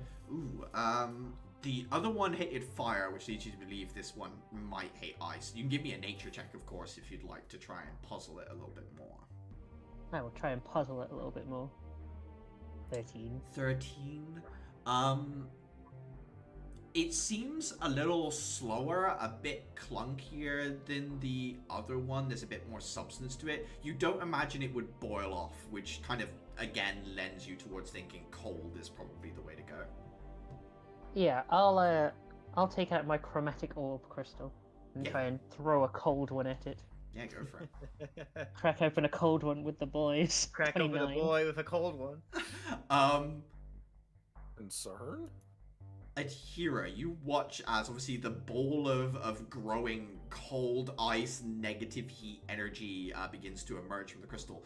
What do you want to do? Do you like throw your weapon at it? Do you just hold it up and turn your head away? Like what? I think the second one. This is as.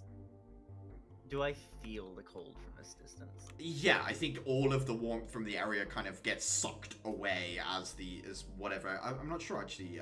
How does this manifest for you, Clara? Is it like a chunk of ice, or is it like a swirling vortex of vapor, or what does it look like when you do this? I think it probably is just like ball of ice, like the snowball they tell you not to throw on the playground. Oh, there's a rock in the middle. Okay. So yeah, big snowball, but made of like compacted ice, basically, is what you're looking Yes. at. Yeah. I think this manifests as she turns and holds her scythe out towards the thing, not as, oh, I want to make sure this thing gets hit, but I am putting something between me and the cold. Which also happens to be my weapon. Yeah.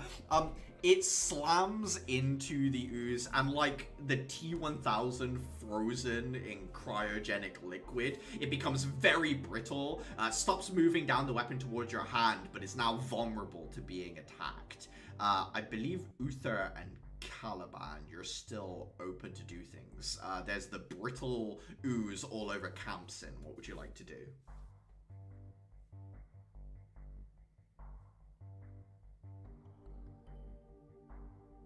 Roach, would you like to go first?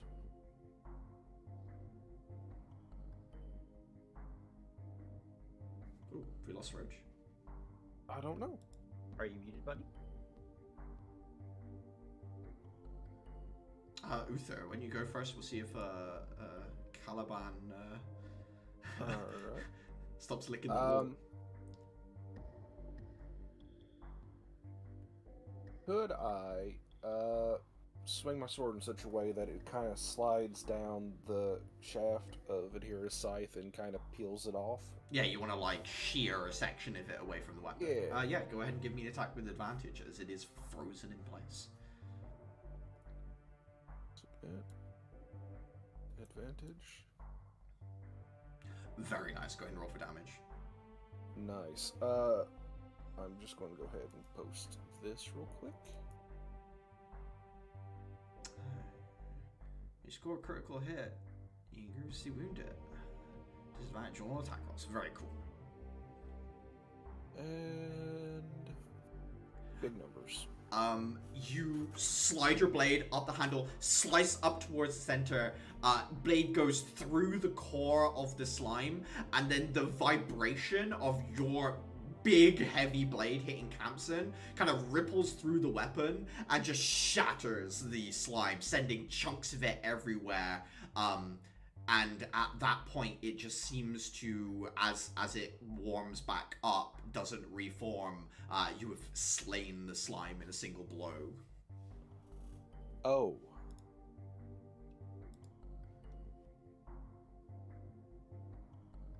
Meant to do that. Sheathe the sword. I sigh and sort of slump down. Thank you very much. So I hope we weren't wanting to keep that one. Well, there's lots of the smaller ones.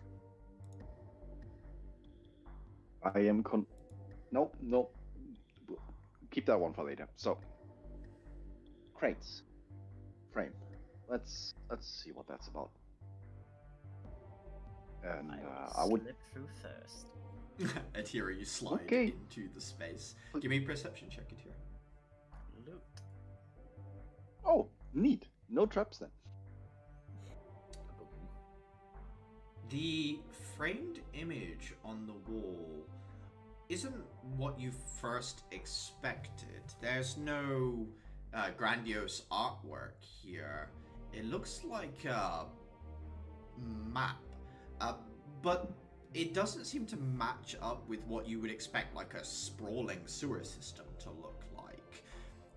You're not sure if sections of it have been omitted or not, and it's not like it's hand-drawn. It looks printed and official, but at the same time, it's kind of like covered in notations in a language that you don't speak. That's the thing that sort of catches your eye as you rush into here. That's what you were looking at, and it sort of fills your vision as you try and make sense of it. Huh. Well, she's going to turn back to the crack. It's not art, it's a map. A map to where? Maybe here? It's different though. Best you come take a look at it. Clara's gonna like side shuffle through the gap. Mm-hmm. Heading in, the space in general is stacked up very efficiently. All of the crates have been placed in ways to sort of maximize the amount of things that can be fit in here, despite its pretty small size. The only exception is the wall with the map in a frame on it, and also the very center of the room. As you walk through the space, the footsteps when you first go in is like foot on stone. When you get to the middle, it's the sound of footsteps on metal, and it's sort of hollow underneath. Like when you step, there's a sort of ring to it as you go into the space, Clara. Strange. Can I have a look at the map? Yeah, of course you can. Are you just trying to piece together like what it's a map of, or is there anything in particular you're trying to puzzle out? For now, I'm just puzzling what it's a map of. And also, like you mentioned, there were things written on it, or like symbols or something, just in case I recognize any of them. Yeah, go ahead and give me an investigation check. Sure, I can. Investigation.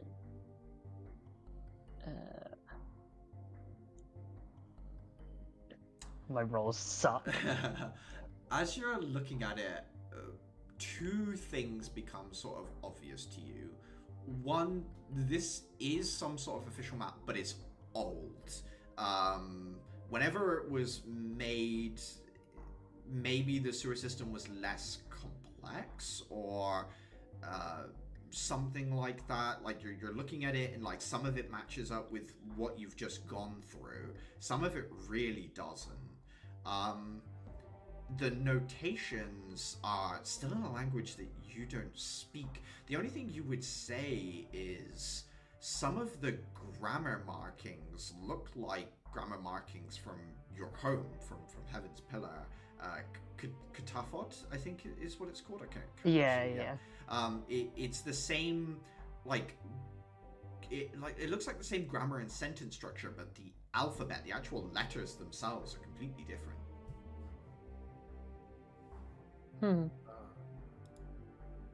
So what have we found? I would have slid through at some point. Yeah, you see sort of similar, crates around, metal. There's the old, some sort of municipal map with symbols, language you don't recognize. Got any idea what it is? No. I agree. I think it might be the sewers, but like a really old version. Also, whatever language that's written in is old, I think. It reminds me of being back home, but it's not anything that I recognize as an actual language. Wait, old language. Caliban? I'm gonna start going through the crates. Uh, yeah. Um, there are some of the crates you know are empty via the bat. Some of them you know have things in. I don't know. I don't know why you'd want to, but do you want to start with an empty crate or one that's got something in it? Like, how do you want to? Something that has something in it. And you want to like leverage it open with Kamsin or? Mm-hmm. Using your scythe kind of like a crowbar, you peel back the top of one of these crates. Opening it up and looking inside, there are... It's cloth bags of something. At first, it makes you think of like sandbags. But the material doesn't look very durable. They're a little bit smaller than like a sandbag would be. And there is some sort of like powder or something within it.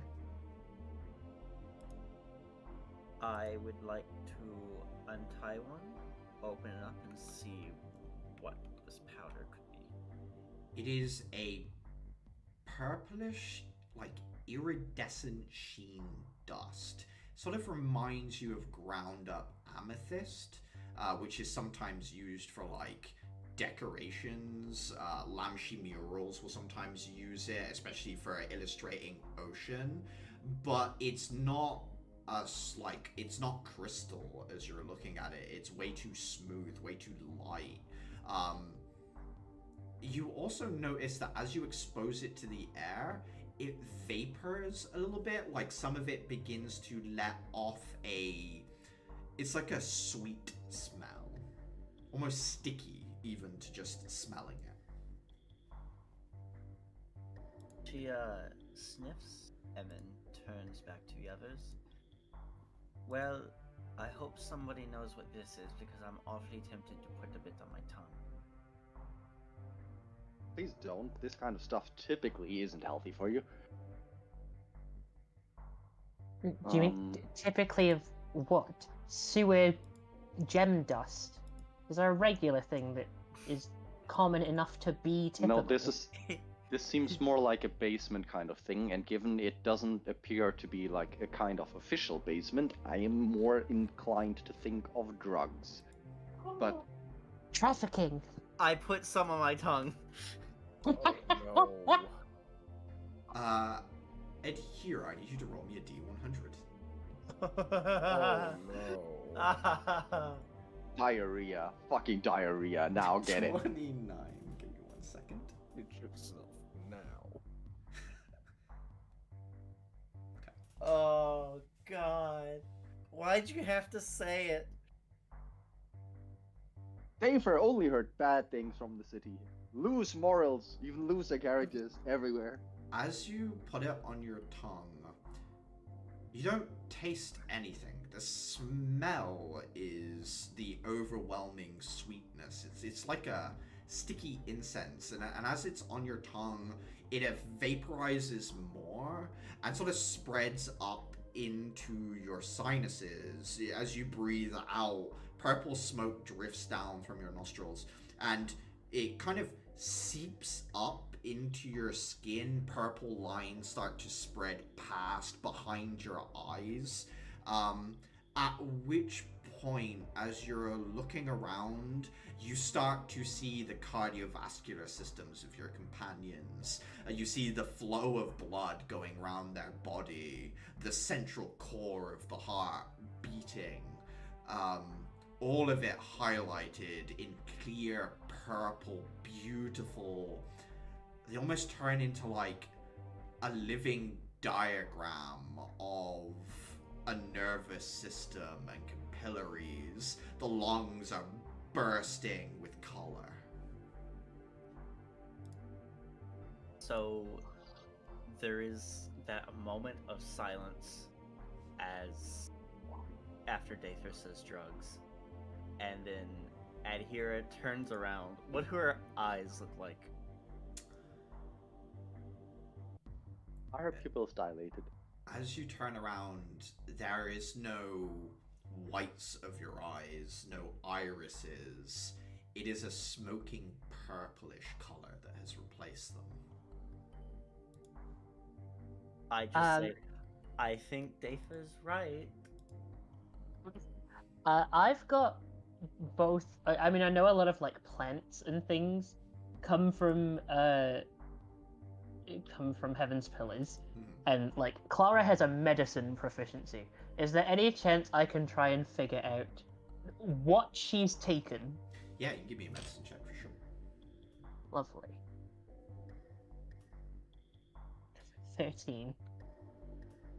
Nothing you've ever experienced, Clara, except for one brief instance when you turned around and you saw the eyes of a certain possessed charge of yours, that same gloaming purple color.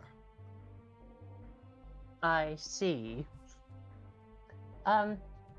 Well, I think it might be safe to say you might have found a glowmide cache.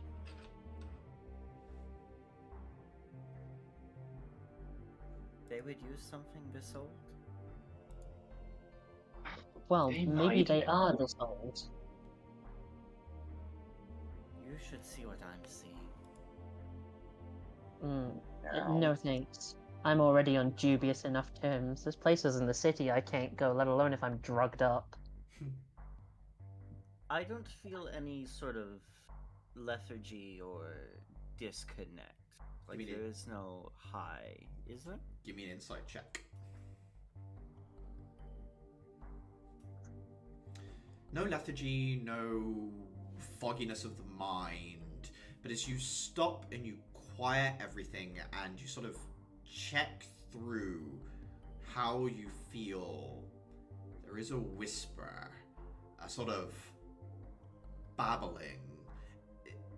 It's close to the sound of a brook, but it's definitely a voice. You don't understand the language, but you understand the offer. This power that you have could be yours forever if you just say yes.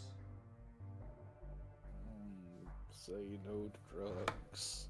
Especially when the drugs are talking to you.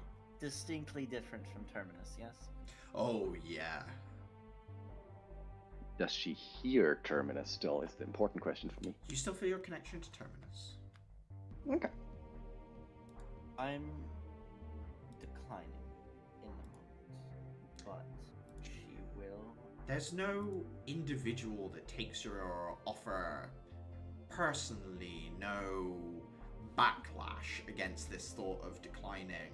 In fact, the offer never ends. It's just quietly there. Not repeated in the sense of like the same thing said over and over like an earworm, but just a noise that seems to let you know you can always say yes if you try again. I'm going to pocket a bag of this discreetly. Trying to keep that hidden from everyone else, I presume. Mm-hmm. Sleight of hand, please. Is anyone, I guess, keeping an eye on Atira as the... Well, I suppose I have my eye on the bags, so it depends on where she's trying to get them from. I think you give me a perception check. You're sort of involved with Atira at this point. My passive perception is higher than that roll. Due to the darkness, I think it'd be better if you do roll, just because of the dim light of the area. I think that's fair. I would Clara, also argue that I literally just warned against this 5 seconds ago. Oh, but never mind. I think in this moment, Clara, it's not so much that you see her come back, but you see the shift in her body, which then leads your eyes to where she's going, and then the sort of hang of the fabric as she pockets it, right? Like you can see there's weight in the pocket now that wasn't there anymore, Clara. Clara is going to opt to be non-confrontational about it, but she is going to very strongly suggest, you know, we should probably tell someone about this and make sure it's all accounted for. I wouldn't want to be the one in trouble if someone finds this. How important do we think getting these notes translated is? My Usually instinct important says enough. quite. I have them. I have them in mind for now. I'll write them down for Excel later. Hey, while I have X-ray vision, what's Seth's deal? What do I see inside him? Is he here? No. He's not here right now, but I'll tell you because the effect would still be present when you do see him. There is no cardiovascular system for Seth. You see nerves. Oh, yeah. You see like a network of feeling. You see a nervous system, but the heart isn't there. There are tubes, but there's no color. I think that frightens me more than the babbling voice constantly tempting me with power. Just next to everyone else, the one person who just does not have a cardiovascular system absolutely unsettles me. I think I would like to do a little parlor trick. I'm going to use Rune Shaper's Comprehend Languages option. Okay, so you pull out like a little, it's a clay thing, right, that you have that you use for these, am I right? It's I'll just crumble up a little clay ball, reach into my pocket, pull out like a container of water, I'm just going to kind of like rub some of this clay on my, just like under one of my eyes or something, and just start. I flip over the piece of paper I've been using to make a map and just start writing down what I see. Give me an investigation check with advantage. Okay. Might help if I'm on the right tab. Of course. Double that one. 17. Obviously this doesn't reveal to you what language it is, but as you're reading it, you get some of the messages without some cultural context, so it's a little bit confusing, but at the same time, you start getting a gist. The rough translation, the machine translation version of these notes. So, you understand this is... The notes are separate to the map. The notes were sort of added later. The notes refer to this as the descending map. It speaks about old service elevators, and it also discusses it talks a lot about a waterway connected to the lake. It also mentions certain areas that can't be used anymore due to the involvement of paladins. That's the word used, paladins. And then some of the areas you can see that it notes to are crossed off. I think on paladins, Uther would stop and kind of repeat that one a couple of times and then keep scribbling paladins. Is the map like a physical object that can be taken off the wall, or is it a painting on the wall? It could be cut out of the frame, or otherwise the frame could be ripped off the wall and you could sort of disassemble it, but yeah, you could take it. Do we have any idea when the last visitation before us would have been? Looking around... Has it been a while, or is it a recently traveled area? Looking around, the space isn't like overly cobwebbed. It's dusty, but it seems like it's used. It's hard to tell exactly when the last time it was used was, but at the same time, like, some of this stuff looks too fresh to you, Uther, for it to be fully abandoned, right? Yeah, okay. Could I copy the map on the wall for personal use? Yeah, you can copy. Certainly, yeah. You've got your notes that you've been taking already. You can just add it as another layer or on the other side of the piece of paper. That's fine. You can copy it down. Yeah, I'll do that instead of cutting this map out, because then it would really tip our hand that we've been here. If you want, I can also double check it later, since photographic memory and all that. Yeah, you can Excellent. compare notes. You should definitely tell someone who isn't Rudolph. I mean, I planned on taking this to Axel the moment we found crates behind this. For the record, this is being referred to as an access way down, I believe. Okay. Not quite sure what to make of that. But either way, I believe we best leave this as is.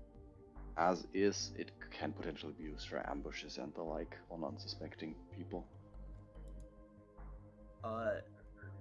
For the sake of just being sure, sort of kicking the other boxes, do they all seem filled with the same thing, or could something be filled with, like, weapons?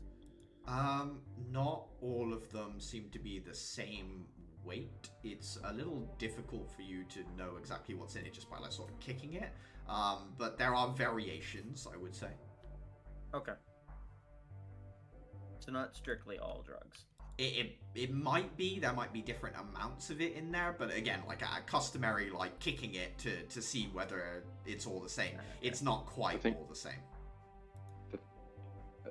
Just for my reference, opening these crates is not particularly, like, what do you call it, hintless. So it's not like you can't signless, so you can't, like, open them without it being noticed. It's like nailed down. Campson being used to leverage it would leave a mark in the wood where it has, like, gone in and under. If you had something a little wider and flatter, you could probably wrench it up without so much of a mark, and then you could, like, re-hammer the nails back in.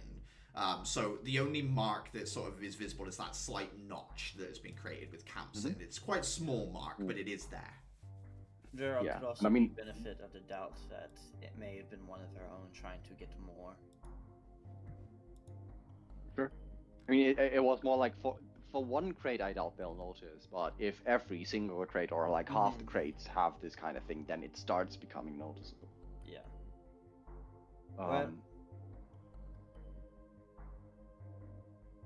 Which I believe we definitely want to tell somebody about this. Likely as soon as possible.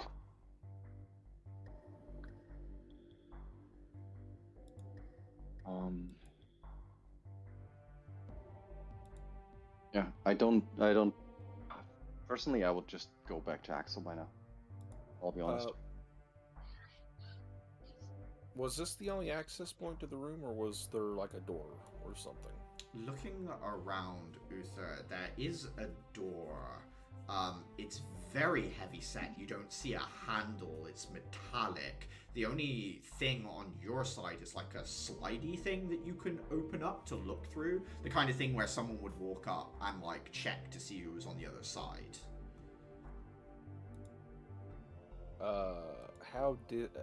Does it look like it would make a sound if it was to be slid open? Yeah, it's like a big heavy metal thing. Obviously, if someone was careful, they could slide it open quietly and look through. Does being a rogue count as being careful?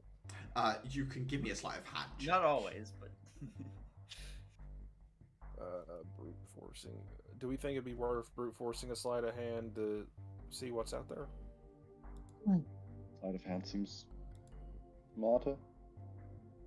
Okay, let me rephrase this. Does someone have proficiency in sleight of hand? I have. Oh, you don't? I don't. I am not the pickpockety kind of rogue. It would be Adhera. He's an upstanding citizen. I am. Crack my fingers. Alright. As opposed to Caliban, who's a grandstanding citizen. I had to take my chance to get one in. Carry on. Alright. I DM'd Roach. He hasn't replied back. Did he pass out? I'm not sure. Maybe something's pulled them away, or yeah, we'll find out at some point. But we'll just continue for now. He's missing all the drugs. True. Alright. He's rich. He can by the afford way, drugs. Nothing different about his cardiovascular system. Doesn't have 2 hearts. Give me investigation check. Fuck. I'm afraid I asked now. Caliban, it turns out, has 3 hearts. Looking at Caliban studying their body, it is not the cardiovascular system that stands out to you, it's the nervous system. There are, in some locations, the nervous system is more plentiful, in other locations it's less plentiful, and as you are looking, it is changing. Alright, what do you... I mean... He is built incorrectly. If you imagine someone's nervous system under this drug looking like a... You know, like when you get a video of a lightning storm, where you see the bolt of lightning connect and it like leaves that sort of trail through. It's like that, Lichtenberg figures. Yeah, it's like that, but it goes all the way through the body, and there's always a slight amount of color there. It's just that when they interact with something, that color increases. For Caliban, as you are looking, the lightning is still striking in different places. It is not the color is always there and it gets brighter or not. It is the nervous system is actively changing and or responding to stimulus. I'm going to unpack that with Clara later. She's going to shake her head, and I'm going to... You need something moved without there being much of a sign. Yeah, there's like a slidey thing and a door to look through. I am going to go over, take a few breaths, focus, and attempt it. Sleight of hand. Very quietly, you neutralize the weight by lifting it slightly. You see that there's an area that's rusted that you just sort of press with a finger, and you guide it open very gently. As you look through just enough space to see Atira, there is a tunnel on the other side that is slightly down from where you are. So there's like a ladder that goes down a little bit, and then you can see there's a space below. And in there is a slightly faster flowing set of river, like a deeper sewer system with more flow through it. What catches your eye in all of this is that there is like a small boat-like object that's been turned upside down and tied up, so that there is like a transport thing sort of lashed to a post down there. Well, I think I found how people get here. I describe to the best of my ability what I'm seeing. Get relief. That's their way to leave from here. That is worrisome. It also is odd that they wouldn't think of this being discovered sooner or later. As you guys are I'm sort of not still sure what- poking around the space, you hear Tamara's voice saying, "Hey, you guys haven't been eaten by slimes, have you?" Sort of like echoing through the space as they've gone back to the intersection and you're not there. Not yet. Oh, this way. You hear like the noise of them following. Eventually Tamara's face like pokes through the crack, looks around and says, what is all this? And kind of sidles through with Seth following. We'll need to get back to Axel with that one. This We found is gang related to activity. yeah. There used to be a piece of art here. I remember it was a mural, a protected piece. Yeah.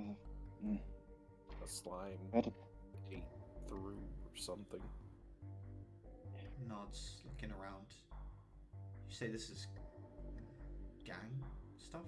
The group that attacked the academy or something else?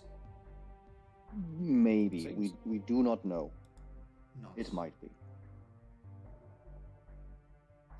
Seth crouches down in the middle of the room and taps where the metallic floor is.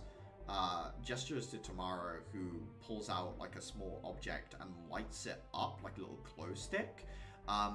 You see that in the middle of the room where that metallic floor is, where Clara walked across when she first came into the space, there's actually a seam in it, and it looks like it opens in two different directions. Like the floor opens up. Told you.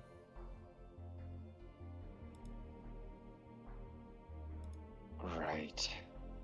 I'm not entirely sure what to make of this. We already found some kind of drug powder thing. Seth I'd say tell the teacher. looks around and says, I don't see a mechanism for opening this either. No. Hinges must be on the other side.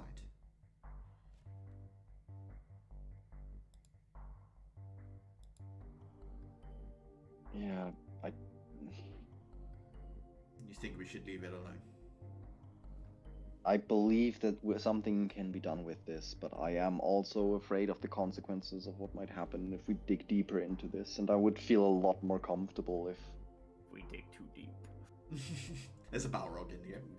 Oh fuck! No! The Balrog is Axel. The beast.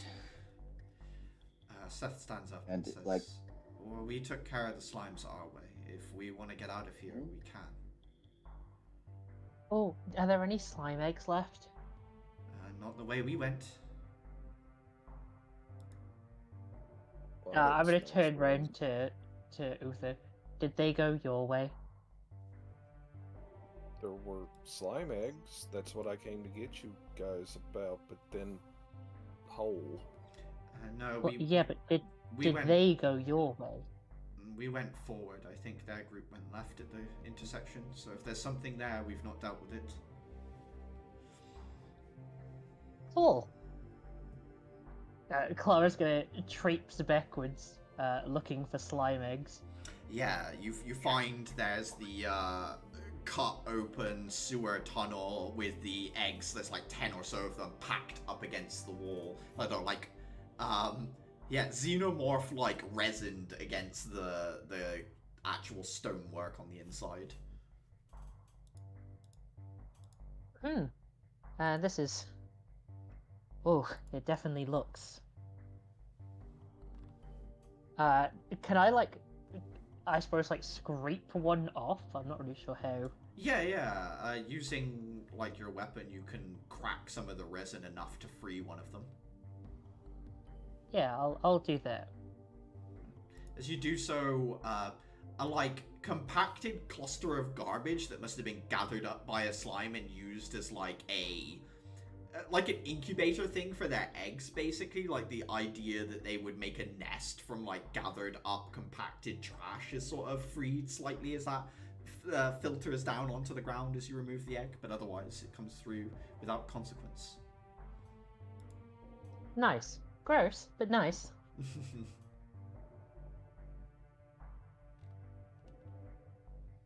Yeah, I'll just pocket those. I'll sort out how I'm gonna keep them alive later. Yeah, are you taking more than one or just a single? I'm gonna take two. Take two. You know, I don't want to.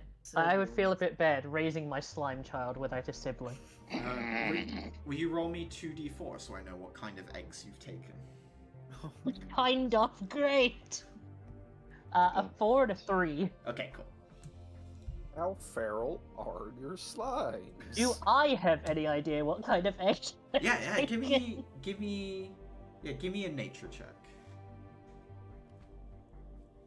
No, I don't. I think the only thing you can say is one of the eggs you've taken is definitely one of the ferrofluid eggs, just from the way that it's sort of like, when you're handling it, it wanted to like magnetize. That's cool though. Ferrofluid guy. Yeah, the other one, no idea. Nice. Okay, cool. Me and my eggs will hang out over here. There are the 8 eggs remaining. I didn't know whether you wanted to just leave them or whether you guys wanted to deal with them somehow. Or... We should probably get rid of those, shouldn't we? Yeah. Seth will say, I brought a Burning Hands crystal. That'll probably do it. I would think so. He kind of steps into the space and just bursts them, ignites them. At which point there is a gurgle from down the pipe, and he turns and looks that way.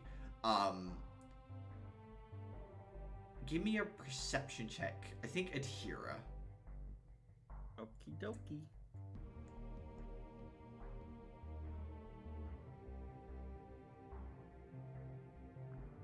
Right.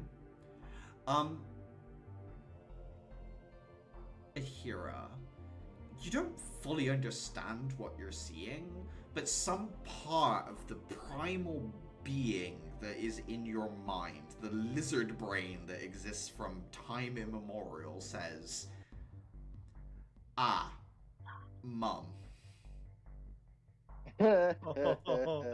Oh, she repeats that just as it happens in her mind.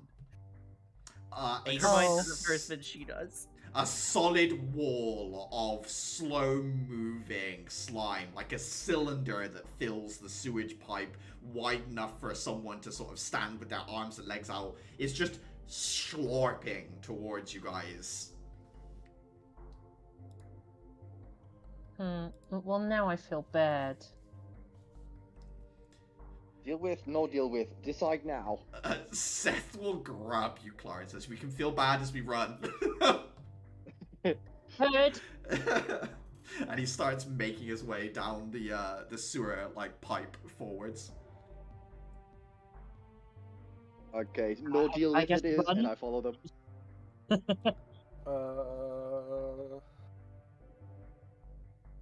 Shit. Ender, Yeah, go on. would my slashing feat actually work on slowing this thing down, or is that kind of an effort and futility? Ooh, no, you could delay it with an attack if it hits. I mean, there's a lot of space to hit, I will say. As everyone starts running, I'm going to just start almost jogging backwards, and I'm just going to fling a disc at it and just bolt. Yeah, as it's moving forward, you notice that, as it gets closer to you, you see that it isn't moving by just, compressing and expanding. There are ropes of slime that are moving forward, and it's dragging. Yeah, it's dragging itself forward by that. As you throw the disc, you slice through one of the pods that causes it to, tumble slightly and roll. It doesn't stop it completely, but it, readheres and starts dragging itself forward at a slower pace. Yeah, I'm just going to bolt after the rest of them. We're running, Adhira is going to call out to the guardian, just in Lamshi, a very panicked, if you're there, save me. I am a citizen of the sands. Make a religion check.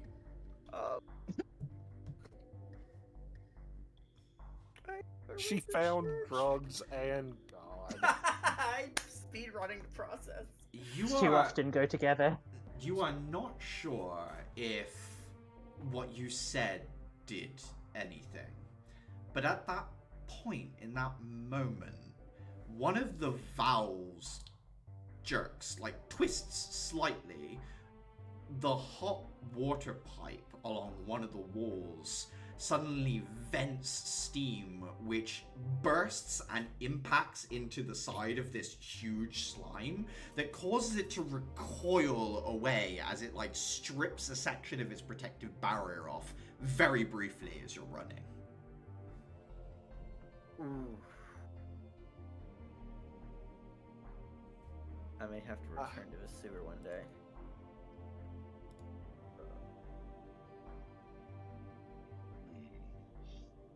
You guys are ahead of it, and obviously Uther is slowing it. You can just escape from the sewer section if you want. I don't know whether you want to try and handle this thing in any way, but it is struggling to keep up with you.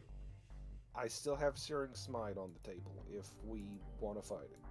But I have Emberic Smite, so like lightning smites that I can throw at this thing, but like arguably I would be more comfortable if we do this where we have live wires next to them, so I can make that a very powerful lightning smite. I mean, we can try and just like fight it backwards. Because if we're out running it, we have like multiple ranged options as well. So I say we keep running and just like chip away at it and see what happens. Oh, I'm an idiot. I have Cause Fear. I can cast that. Casting Cause Fear on the creature? Yes. If it can be afraid. Wait 1 second. It can Today we be find out afraid. whether Empress City slimes are intelligent. They do feel fear. What is your DC? 14. 14. It has a +2 to this. So I need to roll, was that a 12 or 12. higher? Almost 50-50. Oh, You turn That and thing you is angry. bring your crystal up and you're like, I've got this. And then in this moment, as you look at it, a maw of black ooze, the rage of a mother, its children destroyed. You're just like, no. You just put the crystal back in your pocket and you keep running.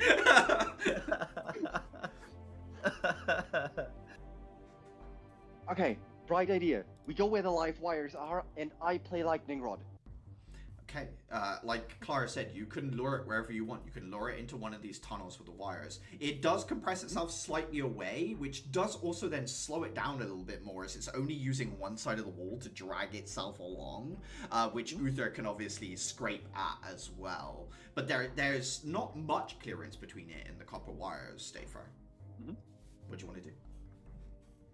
I would like to trigger, like, get nearish it.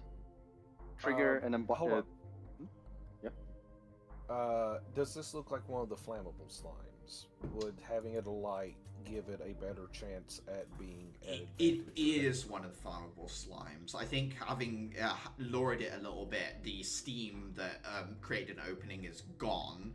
But yes, fire is the thing that sort of opens it up in terms of its vulnerabilities. Would you be willing to hold off for long enough Yep. for me to? Okay. Yep. Would this be the start of a different fight? Therefore, my club buff would reset. Yeah, fine. This is a Okay. different encounter for sure. Then I would do a Searing Smite. Go for it. Just stop, heel turn, plant self, crystal touches sword, and let us. Yeah, that would have sneak attack too. So public roll, don't fuck up. Natural Ooh. 20 certainly hits. Go ahead and roll for damage. Ooh. Its attacks are at disadvantage. It is slowed by 10 feet, and it is burning all of the things. Yeah. You stop, plant yourself, like you said, weapon sheathed, unsheath it as it sparks against the crystal, ignites, slices open the midsection, boiling away the protective layer, all of the cores within exposed. Dafer, what do you want to do? I would like to get near some wires, ideally near some barrack shards, in the assumption that there might be the current is equally strong anywhere, so it doesn't matter. And then just essentially blindly grab the live copper wire in one gauntlet.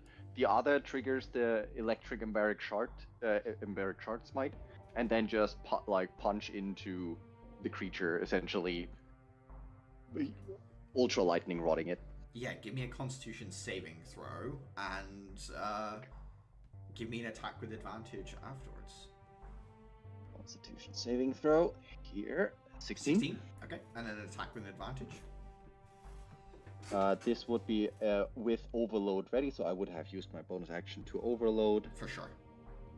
And then sooner or later, main attack, yes. Overload, yes. And that is... Actually, I would not have used my gauntlets, I would have used my boots. Okay, yeah. Because I would use them for a lightning attack as well. So that is a 21. 21 certainly hits. Go ahead and roll me 5d10 on top. Okay, so that is instead of the normal Emberic Instead Smite of the damage, normal correct? Emberic Smite. Yeah, not in Okay. addition to. Okay. 33. So on a 16, you do take 10 points of lightning damage as it rods through you, crackles over the surface of your shell.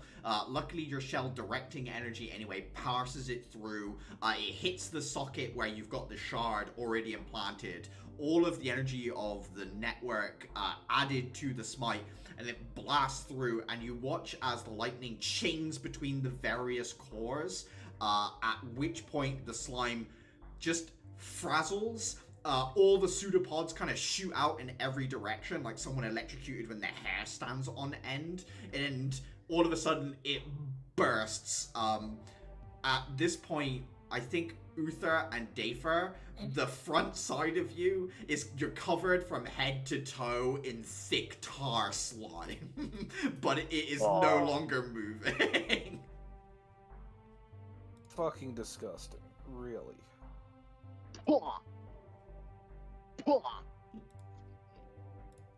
Well, congratulations on the fireworks. Hey, it worked, didn't it? Blah. Seth looks at you and says, you probably should have closed your mouth. I'll keep that in. How do these even explode? That makes no sense. It's rapidly heated liquid. You hit it with the fucking internal spirit of a blue dragon. What do you think it was going to do?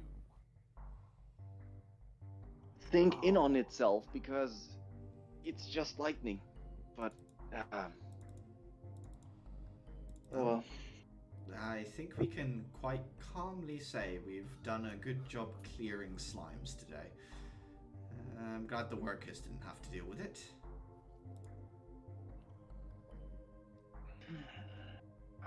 Something of that size, can they even deal with that? Yeah, they would probably line the corridor with different canisters and detonate them. It would be a considerable use of resources and risky, but they could handle it. Well, I weakly raise my fist. Yay to efficiency. I believe we've got something to report. Yes. Let's get to the decontamination room. We can cleanse ourselves, and then we can head back to the academy from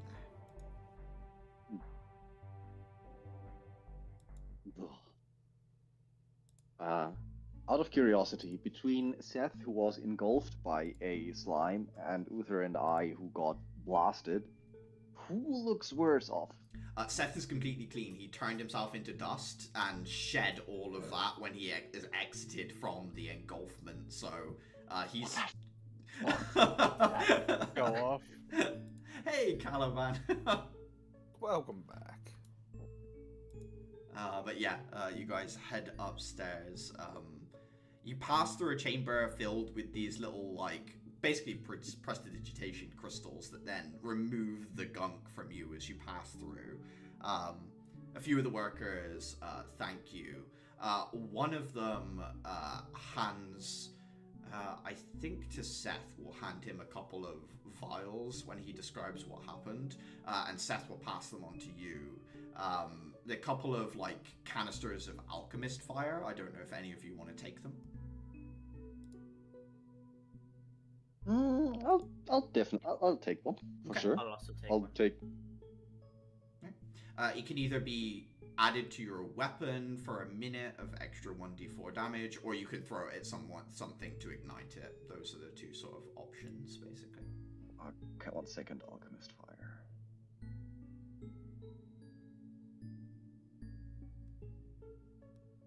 Okay. I did not expect the slime to go down that fast. I expected more of a fight, but I look at the numbers that we threw at it, and yeah, no, that checks out. Yeah, you guys really hit it. Plus, lightning is particularly good at, like, chaining between the cores, so it, like, did more damage than it actually even looks like as well. So Multiplied. yeah. You did 41 damage as a 4th level person. Level four. That's insane. Yeah, Smite plus Rogue is pretty wild. Heading back to the academy, you guys have been underground for most of the morning. I'd say you'll probably get back to East Academy by about noon, 1 o'clock, closer to 1, I would say. Are you heading to Axel as a group straight away, or what's the...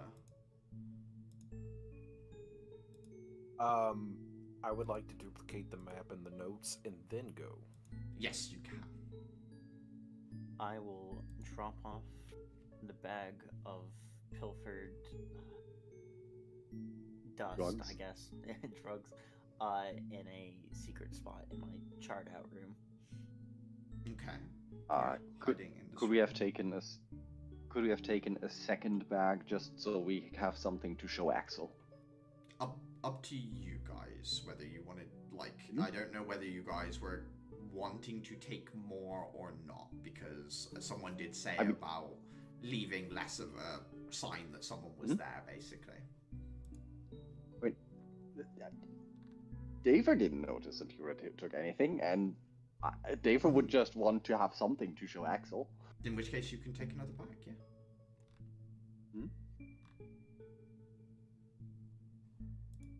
Alright, you guys heading to Axel with the map and the bag, obviously one bag stashed, and a copy of the map secured for your personal use as well. Yeah. Alright. Heading into the main building, you find Axel in his office. The door is slightly ajar. The many shelves are basically half full. There's binders and things in here. It's a bit messy in here, despite the fact half of the storage space isn't used. Most of it seems to be either on the desk or the windowsill. At present, he is sort of he's actually looking over what looks to be an official report, something from the Empress city governance. As you walk in, he just kind of calmly folds it closed and sits up and says, if you're here to ask me about dress code, I don't really know. This guy's not really one for dressing up, so I don't imagine it'll be too fancy. Well, that was my second question. You're in here.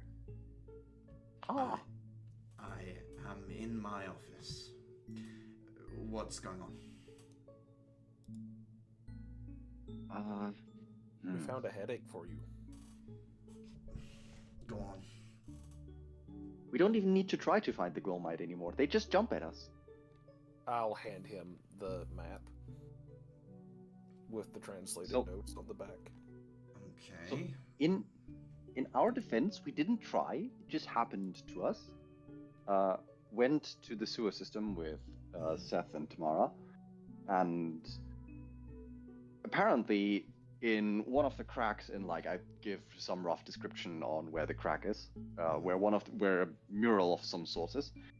There is now a crack in the wall leading to some sort of hideaway place that is likely a Glowmite cache. It contains crates with this stuff, and I put the another of those purple stuff bag thingies on it, on the table, and a map that Uther made a copy of.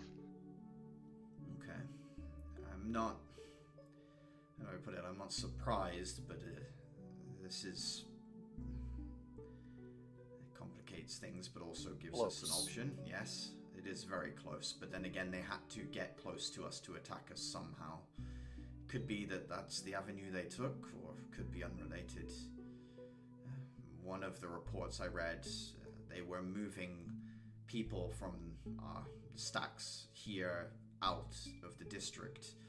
The fact they're using tunnels under the city is not uncommon. The room we found was also listed as a way down.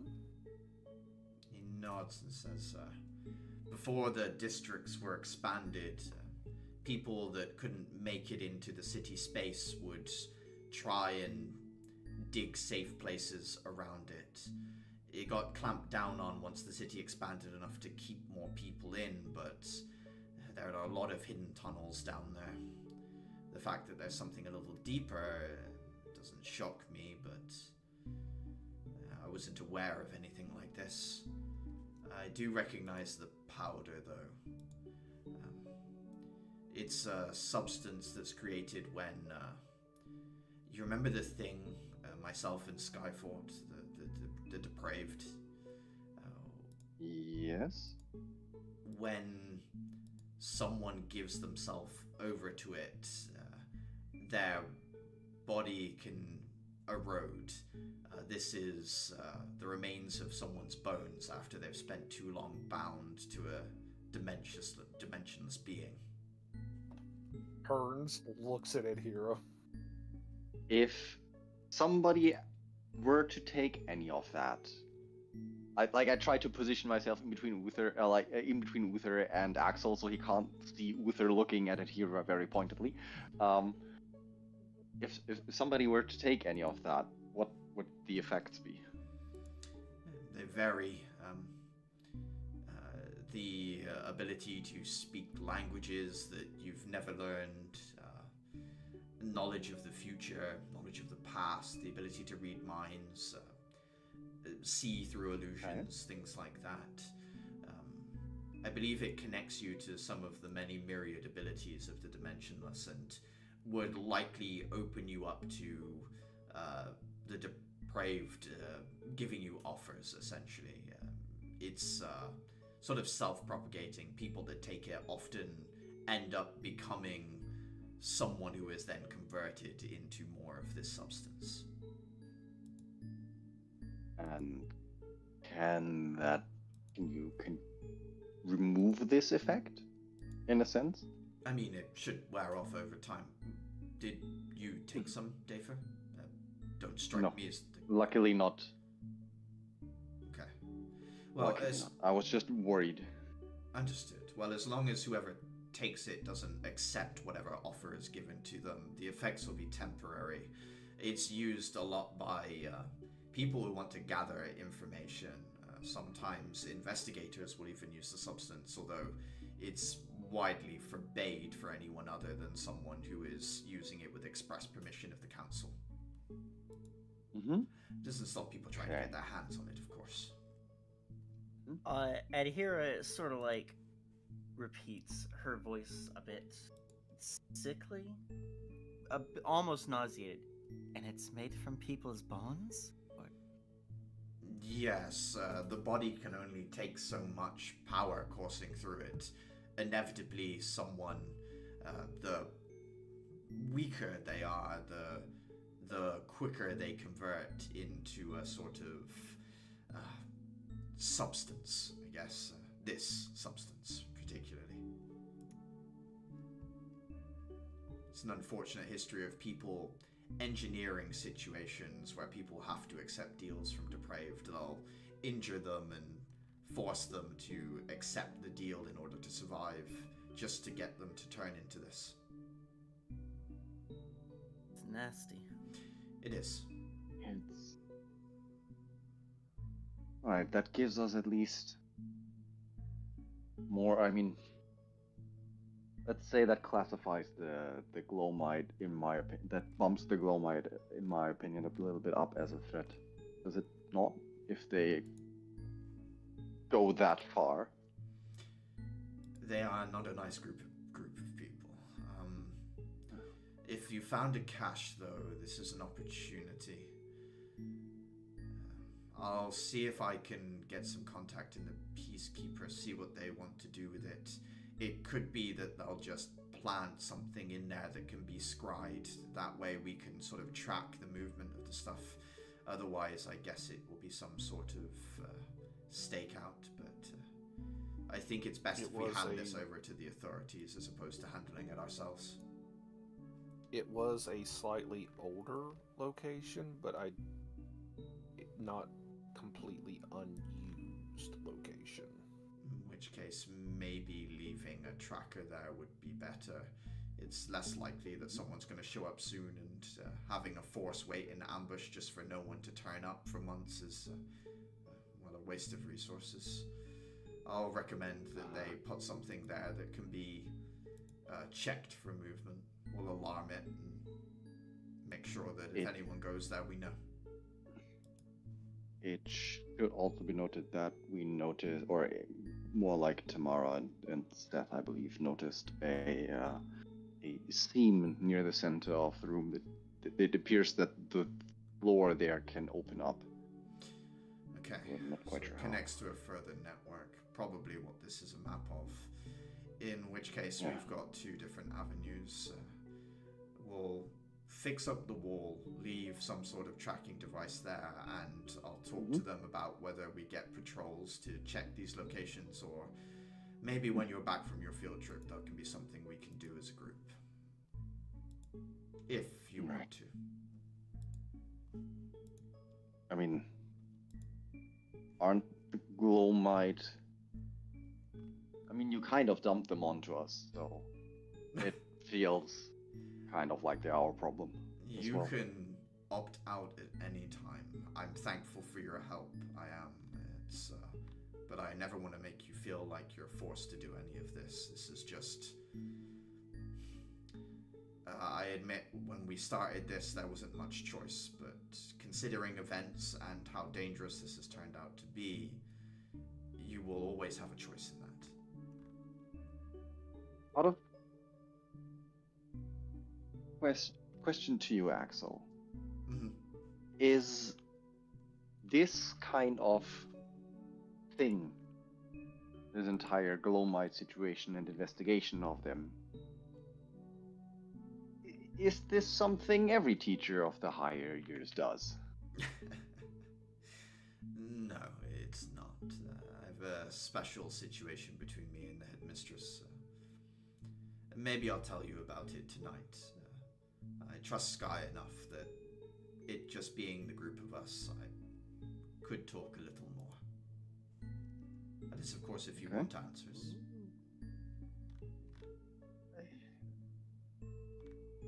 I think, and I like Dafer would be looking also somewhat at Clara since she saw some suspicious activities of Dafer's and the headmistress, which I think she told us with the entire necklace thing, right?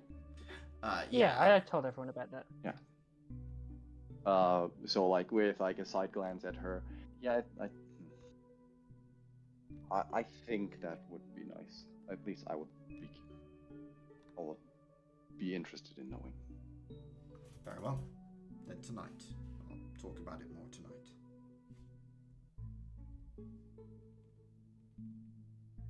Okay. That was pretty much at least all I had planned for now. It sounds like Did a I busy forget morning. anything? Like directed at the rest of the group. I'm sorry, what was that? Did I forget anything? I don't think so. Okay. Oh, except when someone goes to pick up the cash, please be careful of the slimes. Of course. We vaporized the slime. Yeah. You just nods. It went everywhere. Yeah, well, you know, you live and you learn. I wasn't aware that they could get that big. Yeah, well, when they work together. Yeah, wasn't that a situation to learn? But yeah. Alright, well, go relax and I'll see you later. Off to the showers. Yes, probably a wise choice.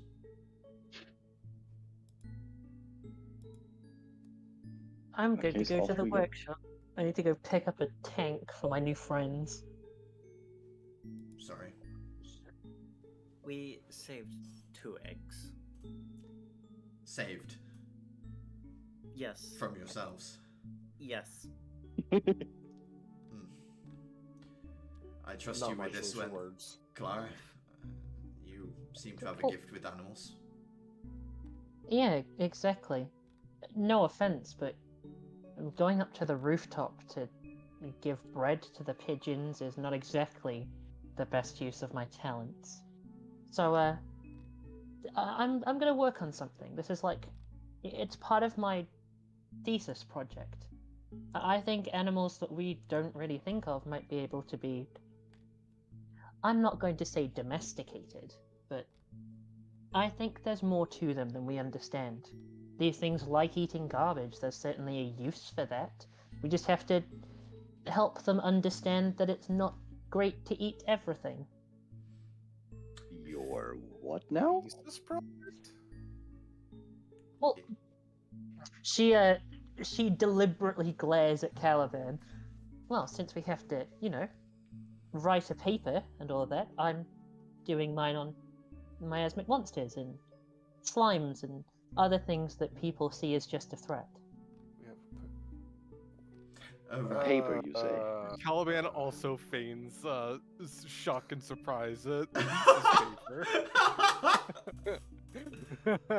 We He just says, "Oh, I forgot to tell you about that. Yes, you know there are the combat competitions. Well, there's also a thesis paper that's judged by the Council of Judges. I think it's due in sort of September, so you've got plenty of time. I would have gotten around to it eventually." I'm going We to look at learned from, Clara. How long have you known this? How long have I known this?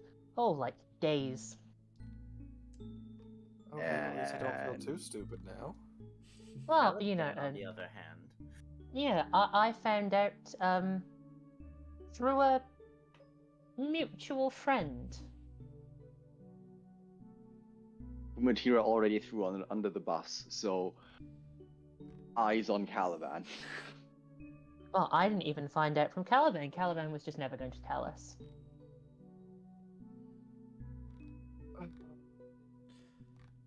Axel looks at you, Caliban, and goes, "Dick move." Yeah, I know. shit. Okay. But Go on, get out of my office. Particular reason why you wanted to throw us under the bus, Caliban? Axel just sort of like looks up at the group of you and says, "I do have work to do. That's why I'm in here. If you want to argue, Okay, outside okay. in the corridor." Yeah, we can by talk the this way, out there. hi Roach. Hi, When did you come back? I've been back. For like 15 minutes or something. Just a little, Don't little worry bit about ago. it. Yeah, he just picks up the like documentation he had Okay. before and opens it up and starts reading again. What's he reading? Now, Caliban. You want to give me a As, perception like- check? Yes. Go on then. 17. It looks like, first of all, you notice a mark that says A rank eyes and above only on it. It seems to be a series of field reports from what is called the outer zones. From what you can glimpse, Uther, it's referring to Lament's Heaven's Pillar and some of the outer regions around Dulukop, like all the furthest reaches of the rail network. Yeah. Okay. That's what he's reading. And then I will join the group for the public beating of Caliban that I assume is about to happen.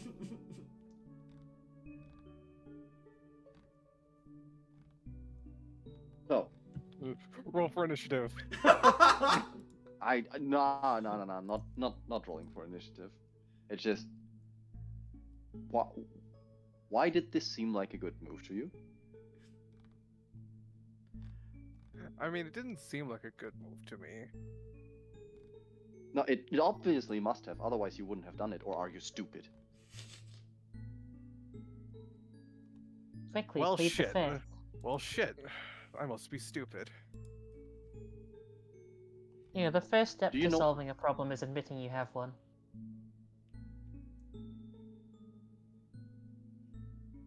We both know that you have a pretty solidly working head on your shoulders, otherwise you would be dead by now. So, what made this a good idea to you?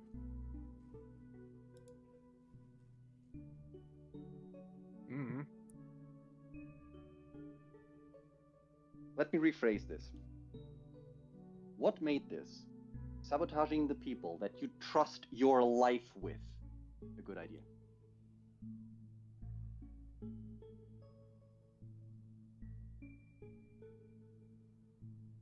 He sort of like thinks about it for a second.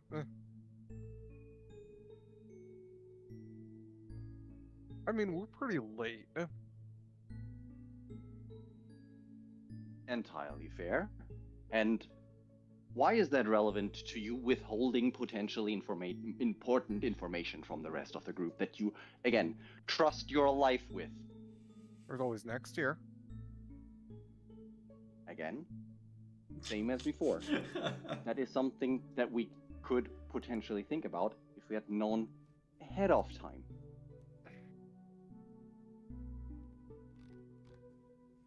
That is not about this particular information in specific, it is about the principle.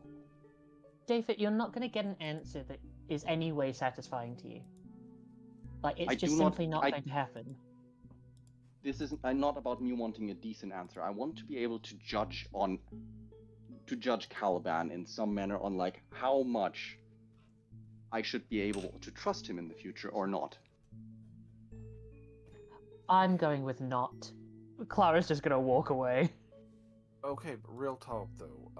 Does anyone have plans on what we're doing? Because, yeah. I'll think on that You're later. doing- I first want to be able to Yeah. see if my first priority is figuring out where we two stand.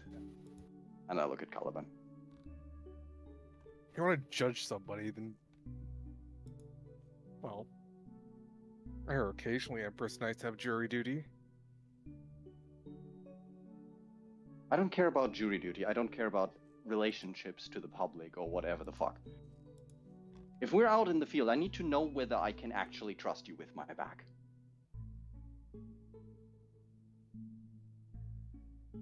Just a paper. When it comes to killing something, that's an entirely different thing. Sure, but maybe next time it's not just a paper.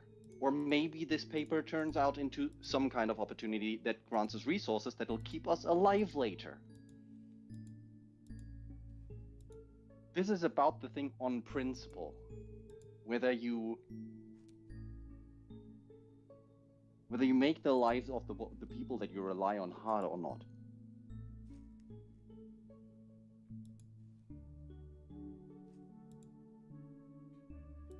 I can't just play around with my life, Caliban. If I die, I risk the life of more than 100 others.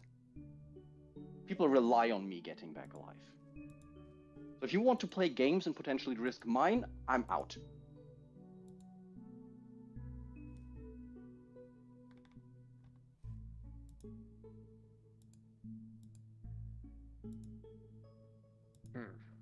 I think I'll leave you to think on that one.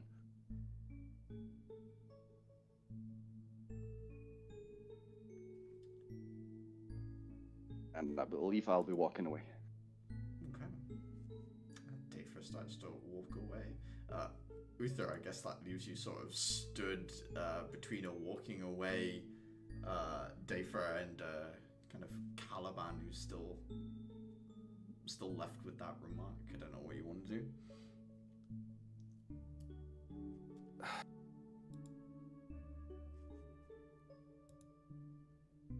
So I don't know why you didn't tell us, but you've accidentally hit upon a cultural thing with Dafer.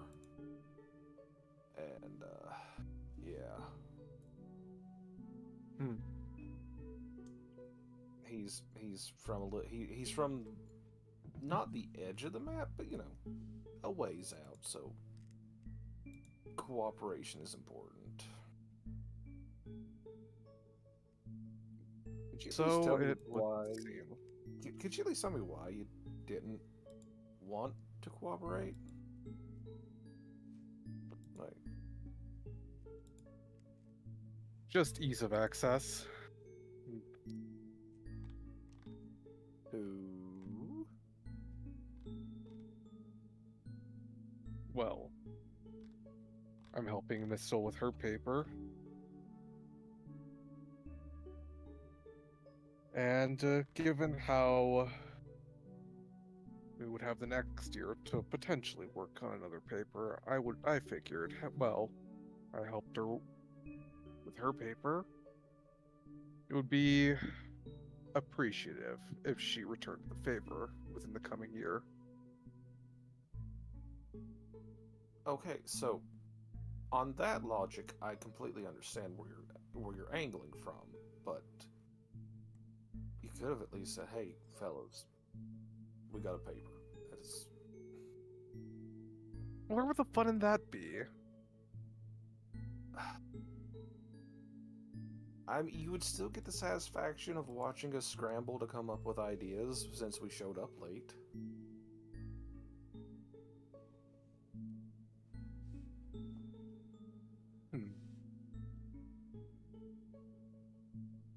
Ugh. Anyway, you're in the doghouse. Have fun with that. Yes, I'm- yes. I need to go think of what to write a paper on now.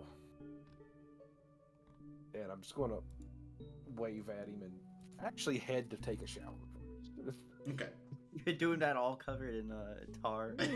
Just No, like not prestidigitation, but like there's still like shower. the soft scent of new shoe about Uther as he says it. Adhira is the only one left with Caliban. She's just sort of looking at him, eyeing him up and down. Yes, yes. Go ahead with what you want to say. I'm sure it will be enlightening. I hope so. I do think you're an asshole, but I saw you pull Clara out of the building when the little stabby lady attacked us. I at least know that you have some semblance of having our back. And I thank you for not bringing it up again. You do realize I have a reputation to maintain, you know? Like a reputation of a normal human with normal nerve endings?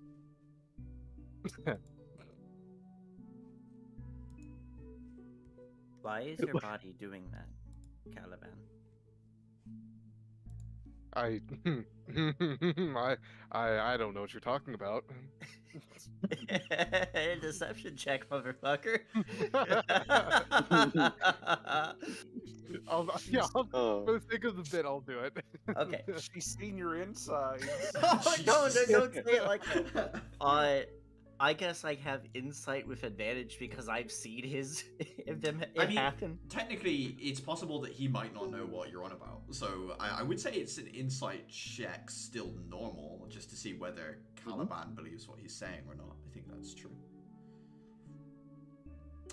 It's hard. You're not sure whether he knows and he's being a dick, or he doesn't know what you're on about and he's being a dick. But he's sort of being covered up by just sort of laughing maniacally in a sense, Tira.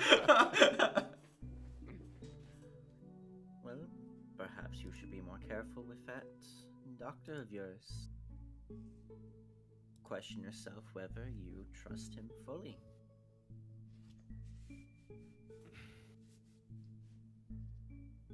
Look at me. Do I look like the trusting type? No. I don't even think you trust Mistle. Now you're learning. There you go. Just,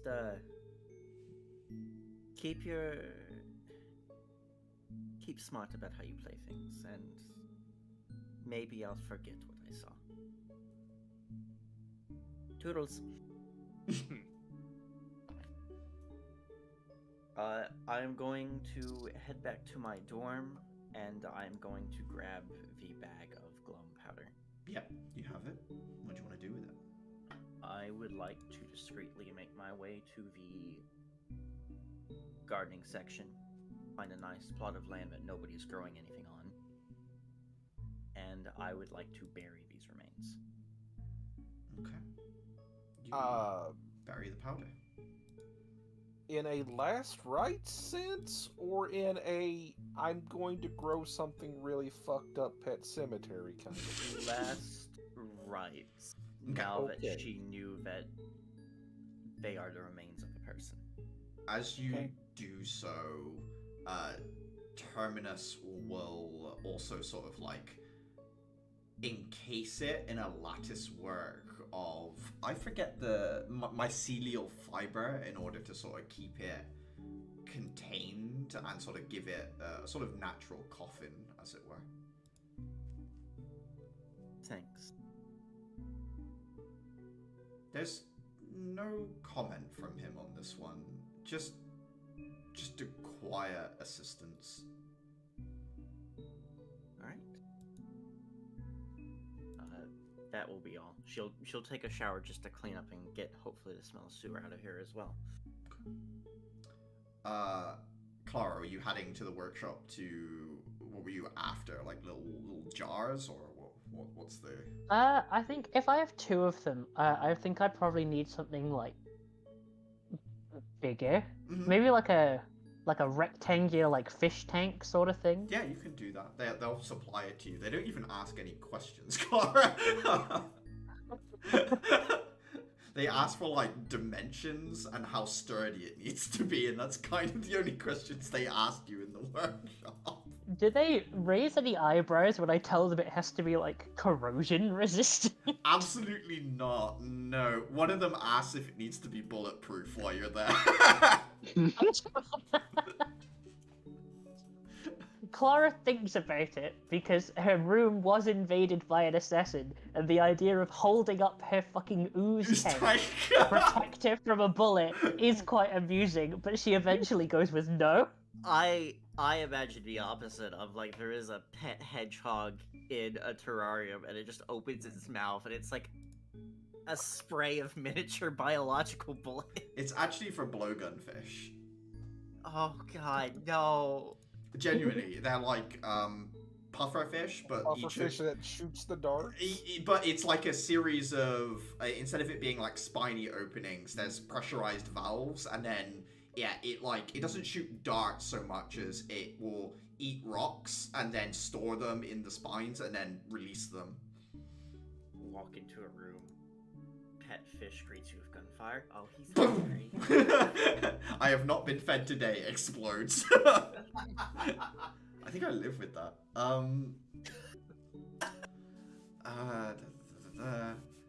Beat your wife more and she'll quit trying to kill you. Yeah, that and the cats. Okay. We know you talk about the wife. I do not mean the cats.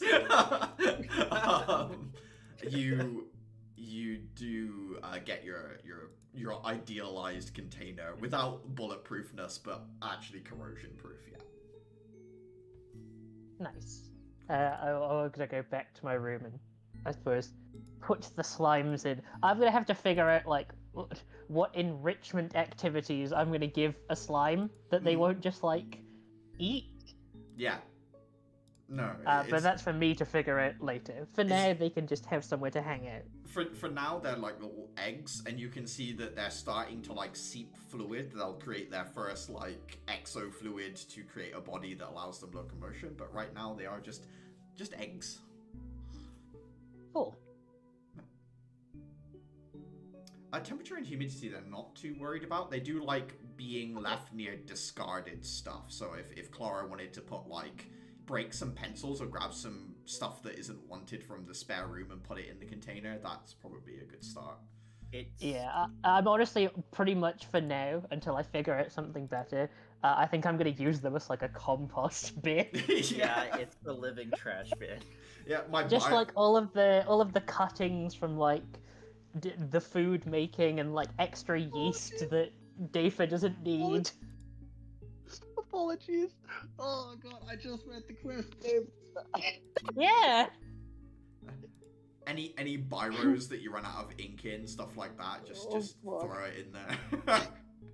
Yeah, I'm just gonna eventually the goal is like to train them to be a Roomba. They just roll around the apartment eating stuff and then go Yeah, back to the. like they can have like dust and like insects that are in the way and things that people don't need anymore. Oh. They just have to practice not corroding through the building. This is good trash. like- This is bad trash.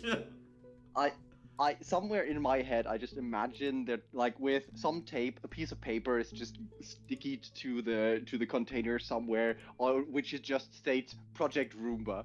Like, that's in my mind now.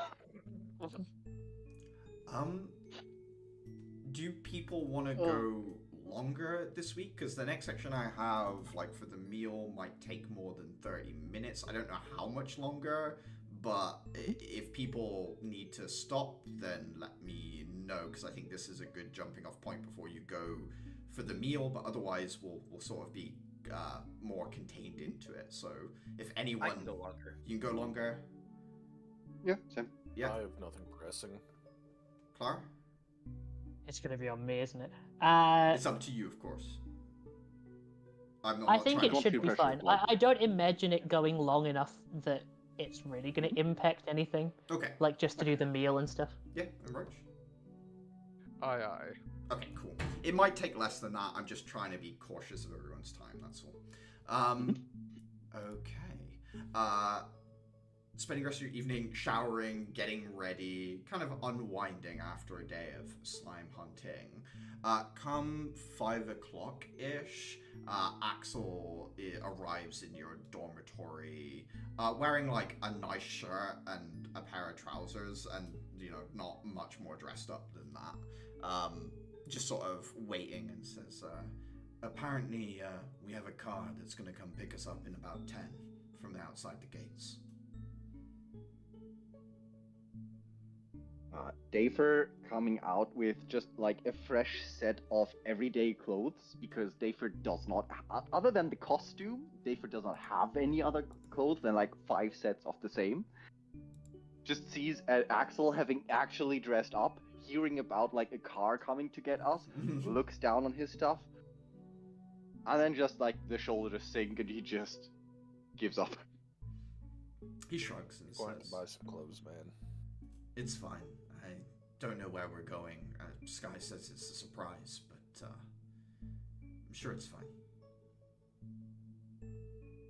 Well, I mean, not like I can change anything about that. So we'll have to be fine. Me nuts. Everyone ready? Uh-huh. Might as well be. Head to the front Question. gate. Yep. Has everybody else dressed up? I'm curious, particularly whether Clara wears her Clara core dress or something. Oh no, else. that's probably a bit much for like going out to dinner. She will like dress up. Clara has a lot of like fancy sort of clothes, but not to that degree. And Uther, you as the other dual cop representative. I would say nice, but not fancy, if that makes sense. Kind of matching Axel and vibe. Yeah. Does that mean Caliban is dressed up as well, like back in the sort of The Caliban usual. the Caliban usual? Yeah. He's went beyond 3-piece suit. He found a 4-piece. Mr. President, a 4th piece has been found. Yeah, Adhere, I assume you're sort of slightly dressed up. Yeah, best that she can do. No hood this time. Wow. No hood. I know. Lantern still at the waist, of course. Oh yeah. Yeah. Everything one side. The car that pulls it to pick you up is quite a nice vehicle. It's not a limo, but it's like a new model Christbaum vehicle, like a proper kind of futuristic looking car. tinted windows that look like they might be, sort of like bomb grade.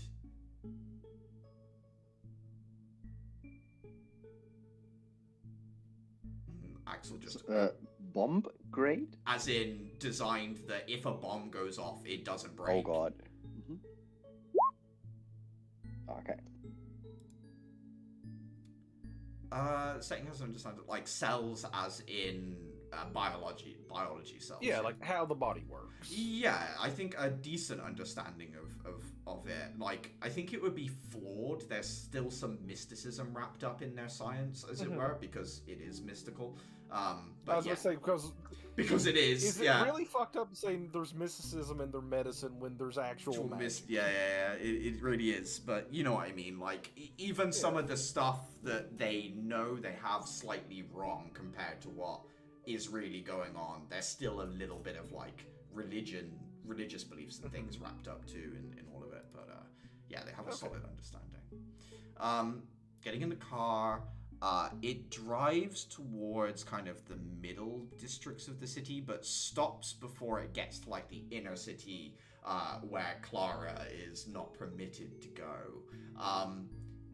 Even with a handler?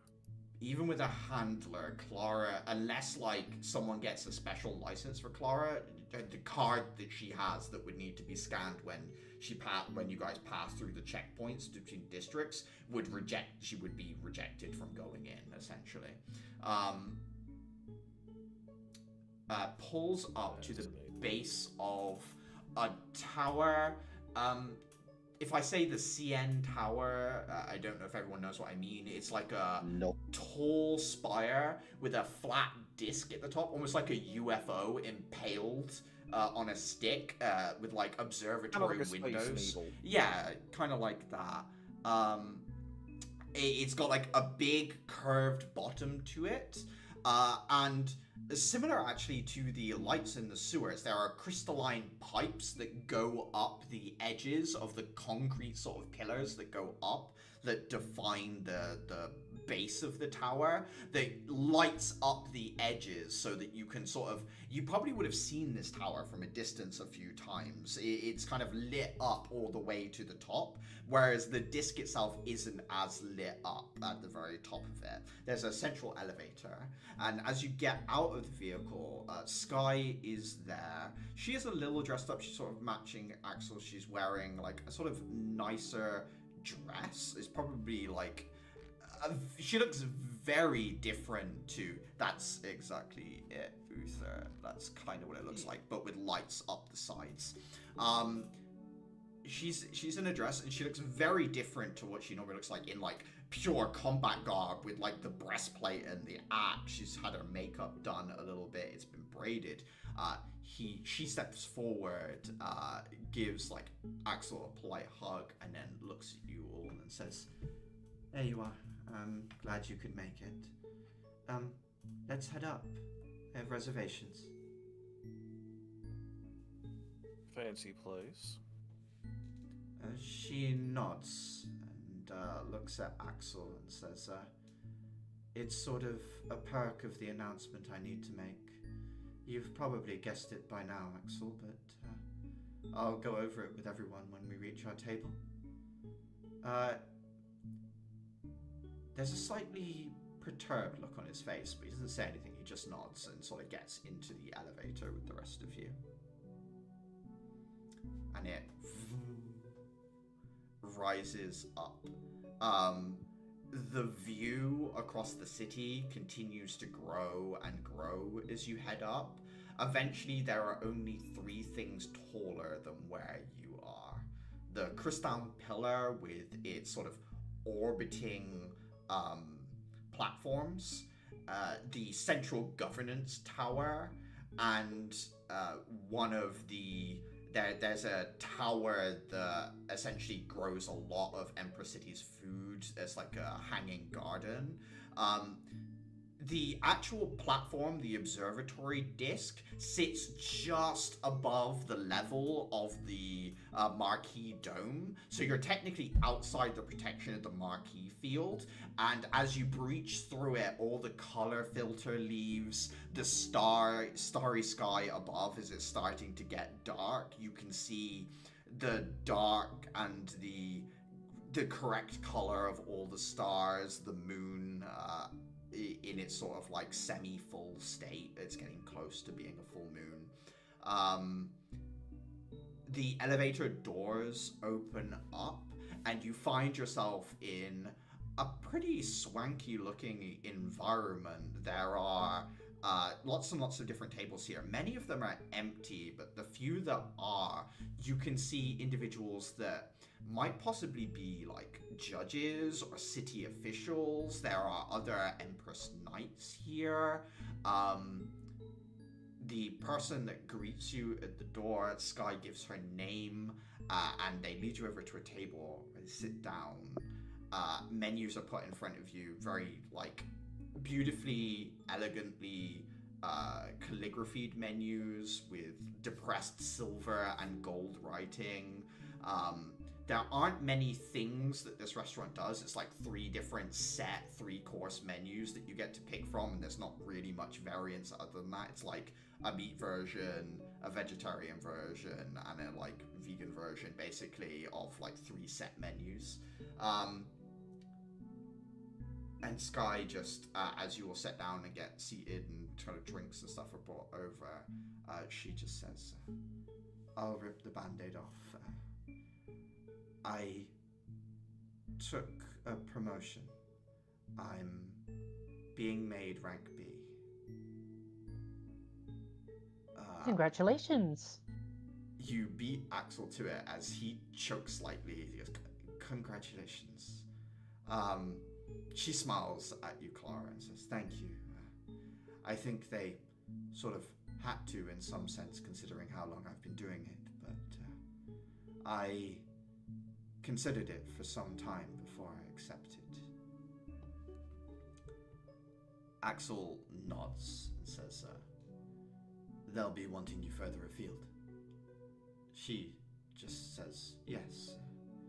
Actually, I'll be in your neck of the woods at Hira.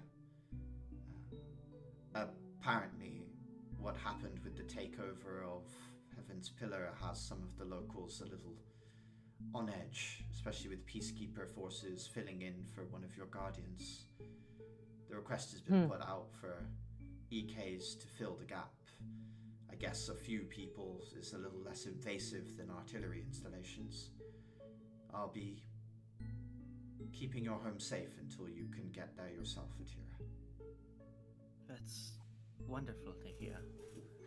Oh, it is a bit unsettling to hear about the, well, unrest. There has been some sabotage of the machinery that was sent there. Some people believe that it was the city that staged the destruction of your guardian. They sabotaged and destroyed some of the artillery, but the city has taken it in, I think, the energy it was supposed to be taken, a sort of message of distrust. We EKs will go and do what we can to fix it. Well, better a human than more rails. She smiles. Axel looks at her and says, when do you head out? She says, once I've done with the away mission with your students, I'll head out pretty much soon after. I'm sorry I won't be around to help out as much as I have recently. It's been nice, you know, us working together again. But anything I can do from Laments, I will. I'll do what I can. He nods, smiles, and says, you don't have to worry about me. I have the students and the headmistress. be fine. We'll be fine. We'll miss you, of course. You make an insight check if you want, Dafer. Well, I will also poke at Clara to check that with me. Like, you lean over to Clara, like, is he Like, taking this I- well? Yeah, I know Clara is a people person, and I know she reads people better than I do. Yeah, sure. I think I get the picture just from the poke. Yeah, give me an insight check. 19. 19. There's shock there. You get the feeling that Axel never thought that she'd do that. The exact reasons why you don't quite understand, obviously, but definitely like shock of her decision. And when he says he'll be fine, there's a little bit of putting on a show there. There is some fear in his voice, Clara, when he says he'll be fine.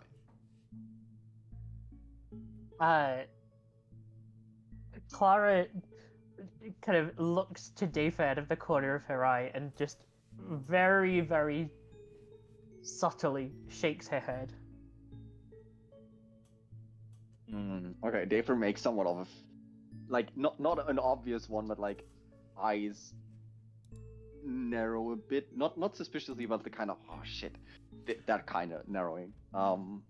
And Sky looks at the group of you all sat here and just says, we're celebrating today, so if you want to drink something, feel free to order it. Whatever you want.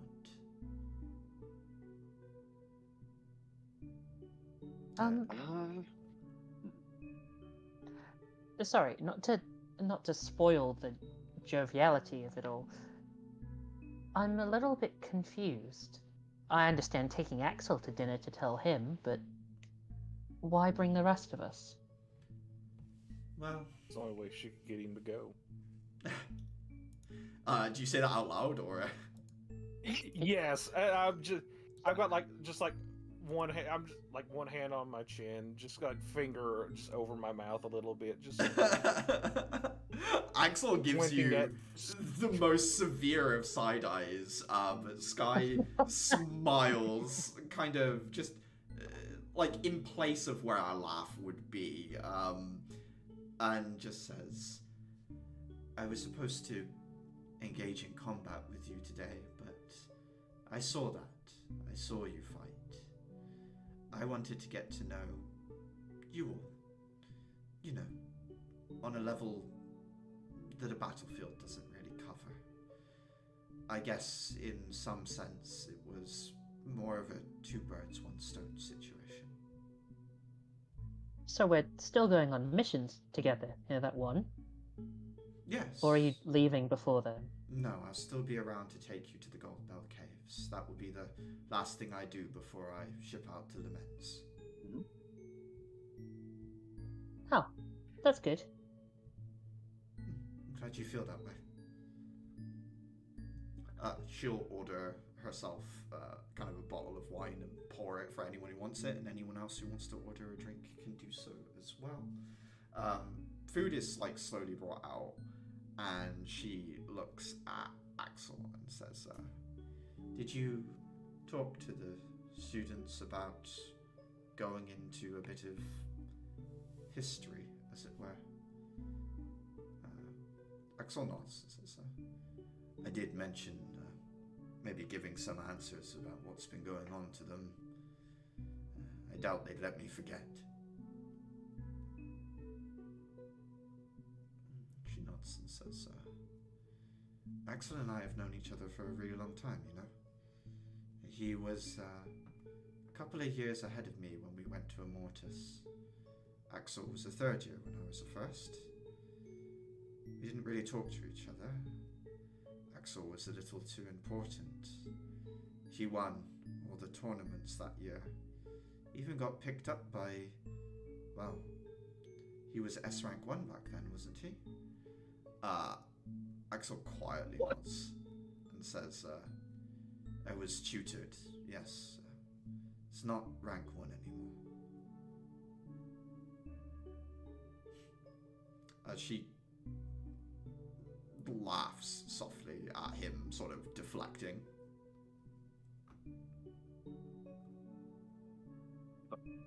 Question, Sam. Yes. When you said S rank 1, you mean like the The tutor EK was. S rank? Oh, tutored by S rank 1. Yeah, tutored. He wasn't S rank 1, he was Ah. tutored by that. Ah, okay. Refresh the page. There we go, I think we're back. He just says, it wasn't me, it was my ability. I had more control of it back then. The ability to ignore the effects of other people's tricks was... It spoke to my then mentor. He was against the use of the trick weapons, the changing weapons that are used today. Said it was a crutch. Liked my more direct style, shall we say. It's the only reason he picked me up. After graduation, I didn't do normal work. I spent most of my time being tutored. It wasn't until the Fourth House Rebellion broke out that I was sent into the field. Said I should make a name for myself. Sky kind of tips in and says, that's where we met. I had just come out of my third year. My academy is finished and I was asked to go into the field. Exo looked after me in the first couple of months. We looked after each other. I may have been graduated before you, but I had no more field experience.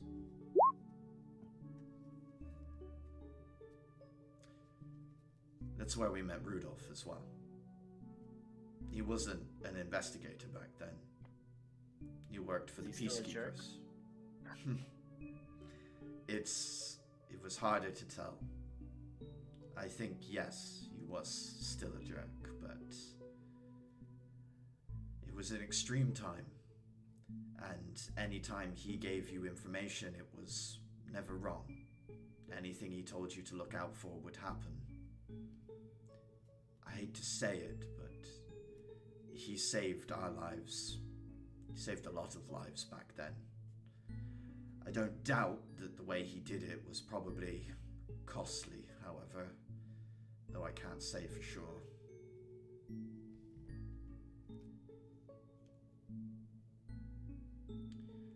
Sky kind of looks at him and just says, keep going. They should probably hear the rest. Axel frowns and looks at you all and says, it's old news. Obviously, I'm not in high regard. You can probably tell things didn't go exactly right during the war. I was on track to be everything I was supposed to be. There was a day where I was stationed in a small village in Trismere. I don't know how, but a large group of miasmic monster had made their way up that way. I think during the war, patrols were sort of lax. They made it quite deep into the countryside. I was getting ready to face them when Rudolph messaged me. He used a codex. Told me that he had information that one of the military trains was going to be robbed by defecting EKs. I asked him how he knew, and he couldn't really give me an answer, which is odd for him. Kept calling it a hunch. I couldn't leave the village for a hunch.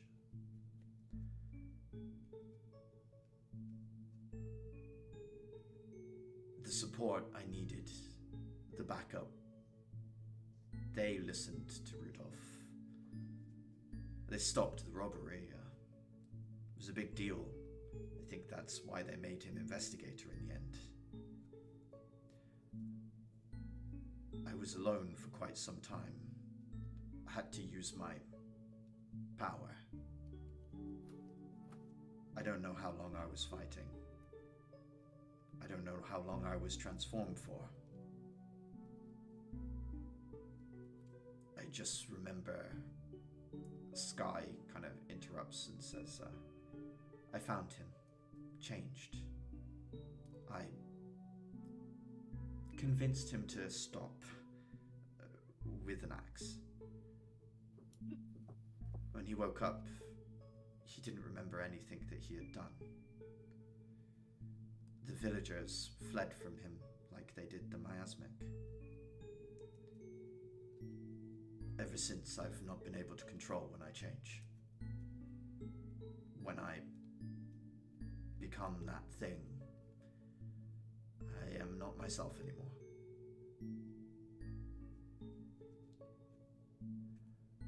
I technically refused a direct order. I even engaged with some of our own forces, and I am the reason that many people are no longer here anymore.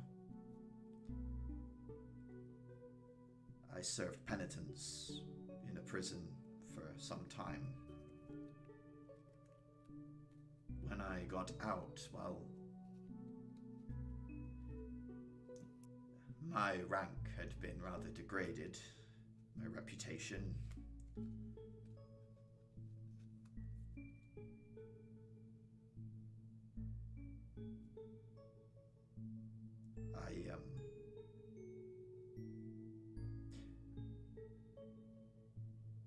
I found the villagers. They live in the city, in one of the districts in a, frankly, not a nice part of the city. I started helping out, looking after them. I felt like if I had saved their lives just for them to suffer, what was the point?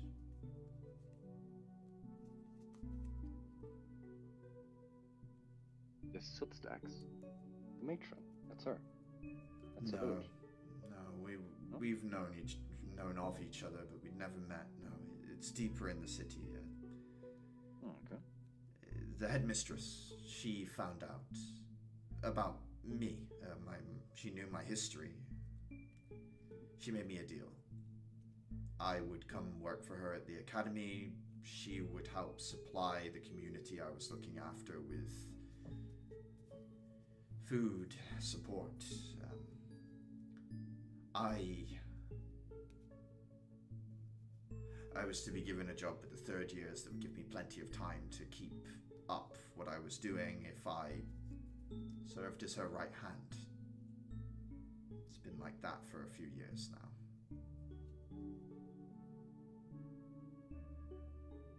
I think that makes you all caught up. If you wonder where I'm going off to, that's where.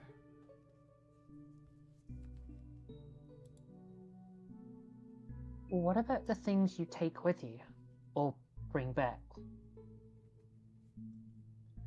It depends.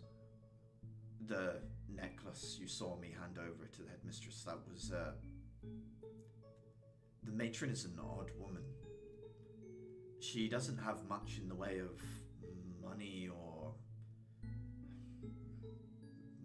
other conventional wealth, but in terms of objects, artifacts, things the goddess crafted, she does seem to have a supply. The headmistress is a businesswoman, was a merchant before all of this. She has people that would buy such things, even though, strictly speaking, they shouldn't be sold.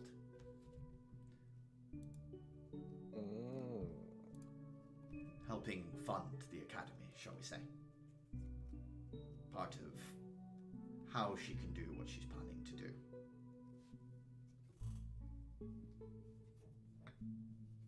Made a deal with the matron, of course. mutual support of one another.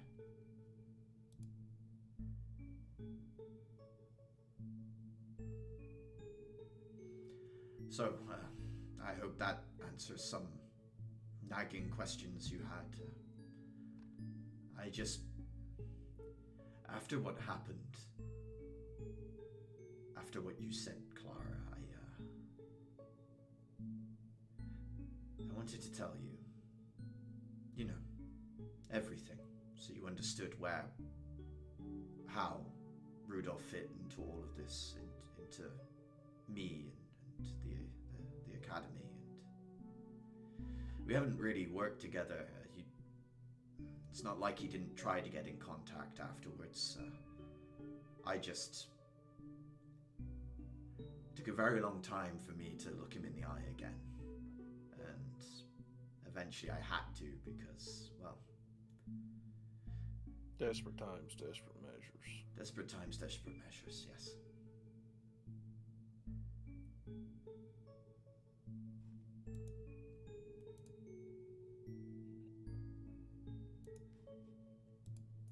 Oh, well.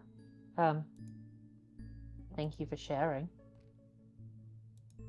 It's, kind of feels like the least I can do. Like you said, Dafer, I did entangle you with a criminal element of the city.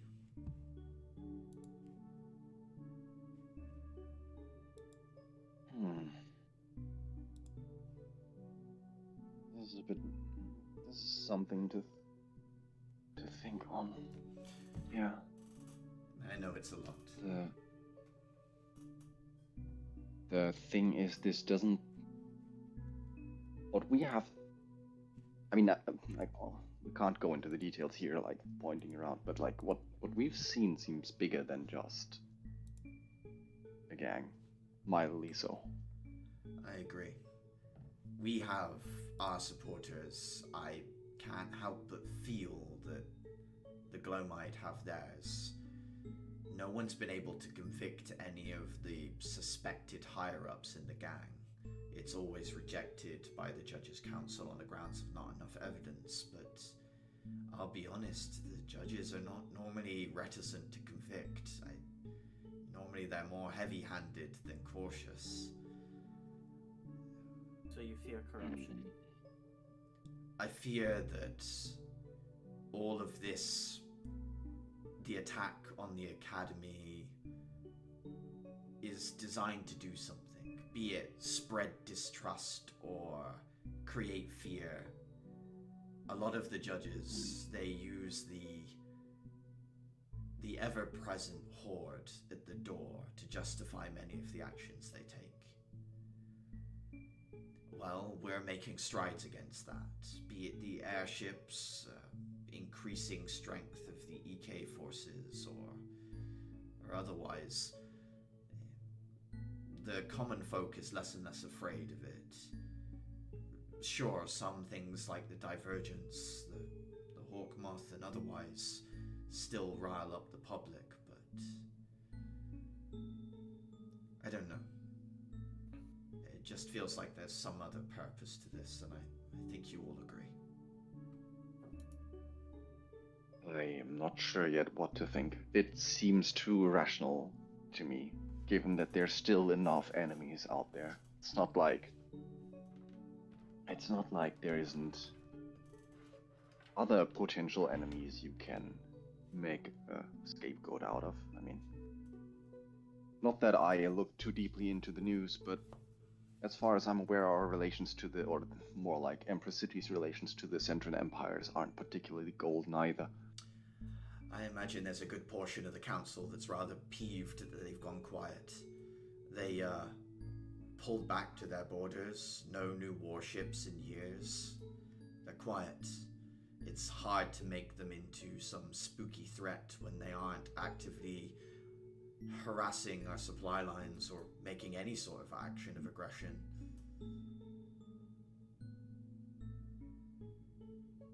Bill, I mean...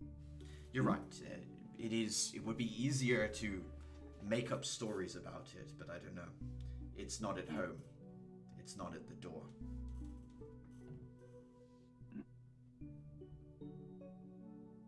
It's easier to be afraid of something you can see. That it is. I'm just. I'll more likely keep my mind open. What you describe seems it might absolutely be the case. It just seems too simple of a solution to me. No, you're right. Not when there's alternatives. It is possible that I am, should you say, poisoned, a little bitter, maybe, but I can't help that.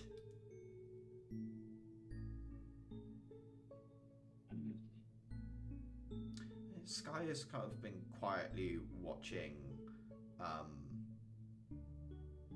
Axel open up, and Sky is normally very detached from emotions. Like, having spoken to you, her voice is very even, her face is always very placid.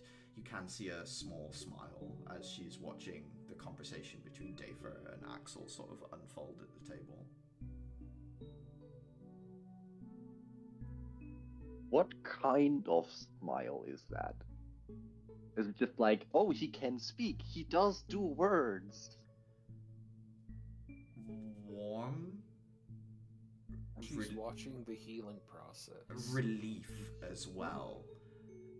In that moment, as you look up Dafer, with what Clara sort of signaled to you that maybe things wouldn't be okay for Axel when she's gone, you get the impression that she knew that too. He needs people he can trust and be open with. But we're fucking 16! No, 17 or 18. I'm like 19. Clara's 19. I actually should write down my age. What's my age again? How old I am don't know. Pulls out ID. Ah, there we are. Look, man, I think high school, I think 16. It's just in my brain. Sky will say, speaking of our friends in the council, I hear Rudolph was taken off of the Glomite case. Axel nods, says, Lemon is appointed captain of the Peacekeepers, someone up and coming to take control. They're being given special powers to crack down on the Glomite in the city. Write that name, please. The captain, or which one? Lerman. Yeah, that is... Lerman. Lehran.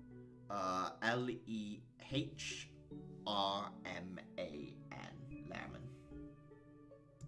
So, far be it from me to defend Rudolph in his actions and his methodologies, but what got him pulled? Axel looks at you, says, my request. Gotcha. Lerman has quite a bit of pull over Rudolph, one of the judges in charge of, one of the judges he reports to.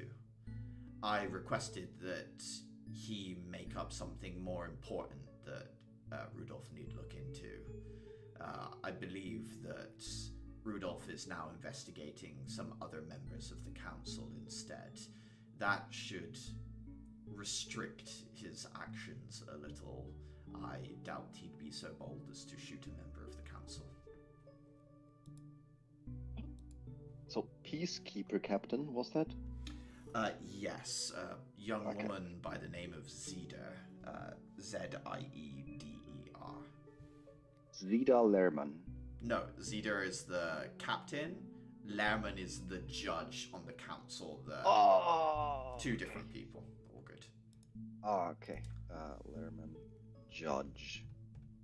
An up-and-coming judge. Yeah. He just says, I think she'll mostly take care of things herself, but we'll maybe have to step in and help if there's anything, any specific raids going on, as it were. And in terms of the girl, Crescent, was it, resting in the infirmary? Well, we've been given a couple of options for her, but I'll be honest, I'm not sure how I feel about one of them. There's an organization that takes in orphans that are created because of miasmic monster attacks. Some individuals obviously survive the attacks with difficulties. Crescent could go to them, or she could be made a ward of the academy. She wouldn't be the only one. We have a few people that need to be kept on academy grounds. She'll be assigned one of the instructors to sort of keep an eye on her, but she'll stay in the academy until we can be sure. Well, she's not going to hurt anyone. Which one do you think is a bad idea? The organization that takes care of people orphaned by the West, they're set up to deal with a certain kind of problematic. Crescent is dangerous. Yes. I'm glad you said that one, because I was thinking, if you thought her staying here was the big problem, then I have completely misread the situation. No, I'm sure she'll be a problem, don't get me wrong, but it's hard to imagine somewhere more capable of handling a powerful teenager than one of these academies. Besides, I would also... go on. I'm just thinking, if they came for Liliana, there's not much stopping them coming for Crescent as well. Agreed. Putting them on track to go find a home for orphan children, to go and raid, that idea makes me so uncomfortable. No, it's a good point. Liliana, the only thing we can do is find the codex that's bound her to this controlling influence that is over her. She'll stay at the academy until we can secure it, destroy it, and free her from the influence. Those are the two options. Oh, never mind. Just two. I say keep her in the academy. As a player. Just as a player. I think so too. Is Crescent conscious, or is she still out? She's still out. From what Richard said, it could be a week, maybe two, depending on how long it takes for her system to catch up to the amount of energy it had to put out to, well, regrow a limb and reverse death. Everything. Yeah. Adhira is going to lean forward. Has anyone gotten close enough to see whether or not she's regrown an eye? I haven't really talked to the nurses about that, but I'm willing to believe that the eye patch was to cover the effects of long-term use of the powder that you brought to me today. It's very common that agents of the Glowmite will use the powder to enhance their abilities. It is possible that she was able to, yes, use the eye patch to cover up her long-term abuse of the substance.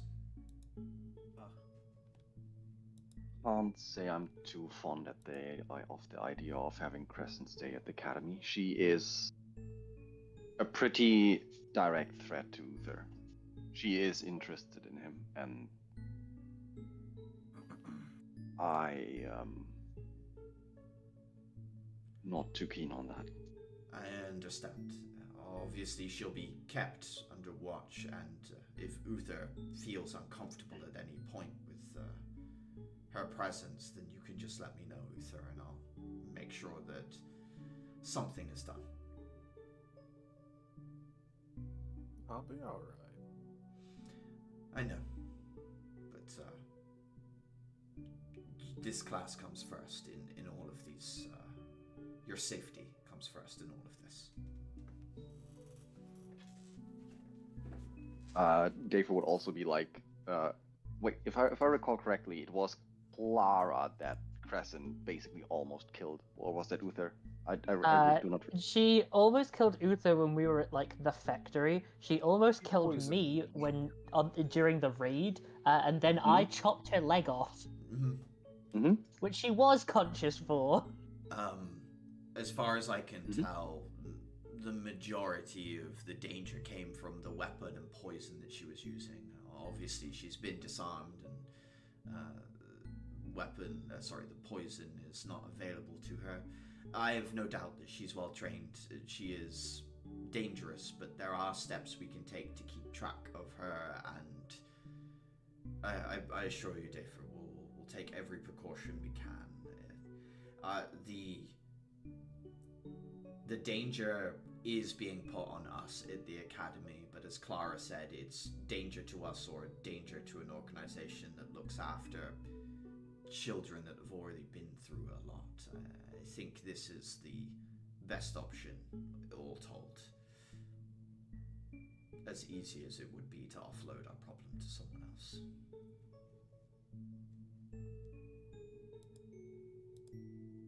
Like, internally, that's an orc of Empress City. That's not an orc of Dulacop, nor of my edge of the woods. No. But yeah, Dave would just he hesitantly nod. It is very clear that he's still not happy, but he also can't there's not a good position to argue for. Yeah, or he knows there's not a good seems position to to argue for be more. in a different position as well, yeah. Food is brought out. It is delicious. It is rich. It is a nice meal. Sky talks a bit about Axel when he was younger. Talks about how cocky he was back in the day because everyone would praise him all the time, very much embarrassing him a little bit as she sort of describes a younger version of Axel that's kind of hard to imagine in a sense.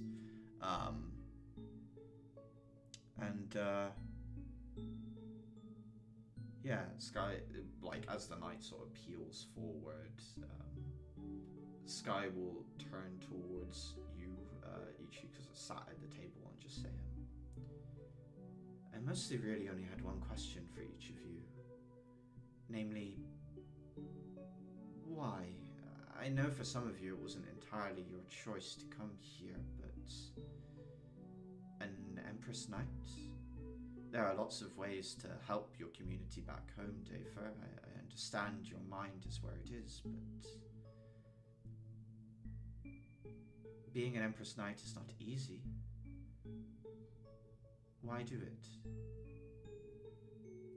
Name me something else that can as effectively for 4, if we're lucky, well, more 3, 4 if we're lucky, decades guarantee the safety of a village, see it thrive until potentially the next thing comes around. Artillery has not proven, let's say, sufficiently flexible. It's the trainees that we have, the ones that have their combat education as far as they have, even as old as they are, that are keeping everyone back there safe. And they're already not the youngest, but I think they'll do for now. But in 10 years? 15? So this is a catastrophe waiting to happen. And you, no amount of artillery will save that. What if you were to perish during your training? Would your settlement survive without your talents? I understand you're an expert rune carver. Is there not risk in what you're doing to them too?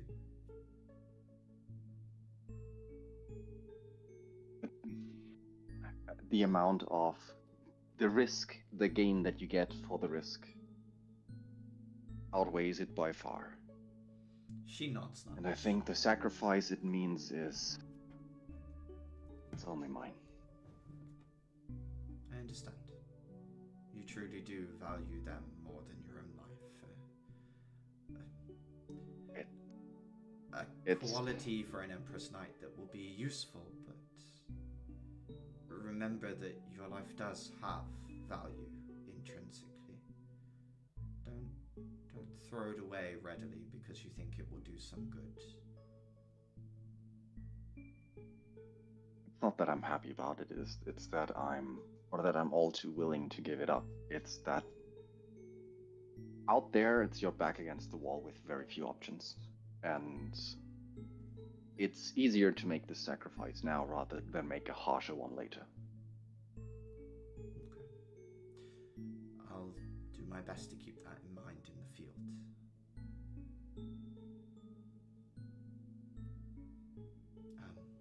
Anyone else?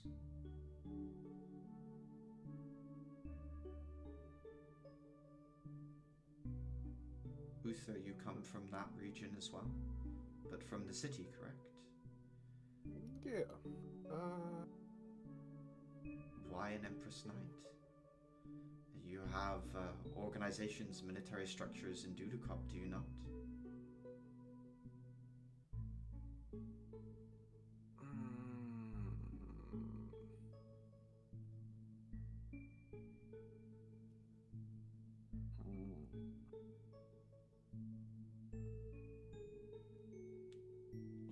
We're being honest tonight. I'm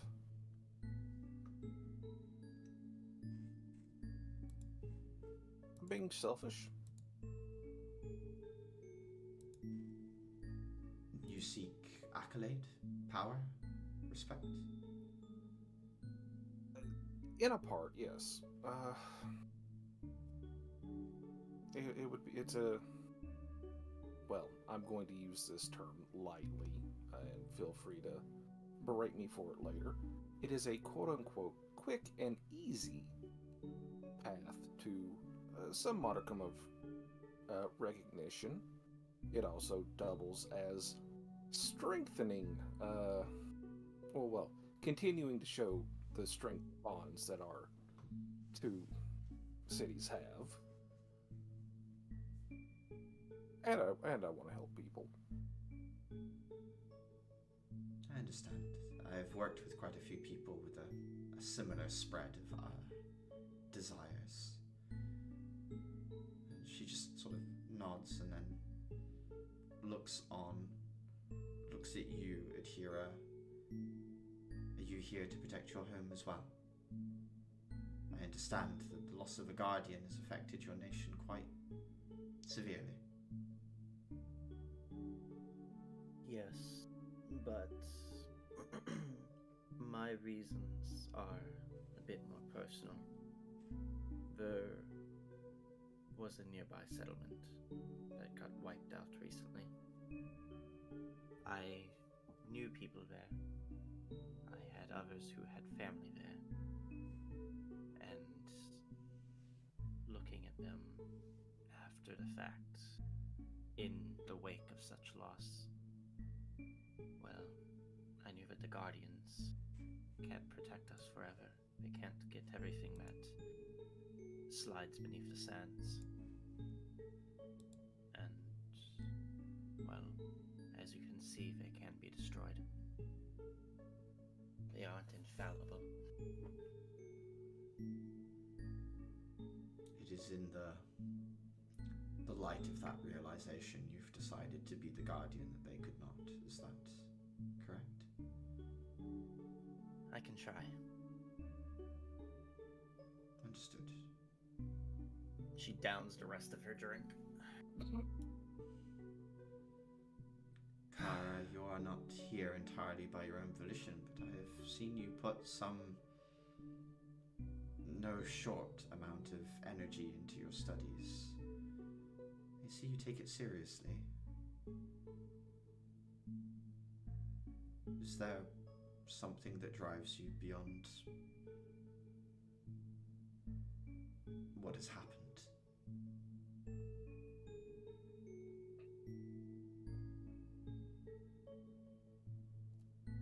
It's difficult to say. Ever since that, I didn't really have a choice.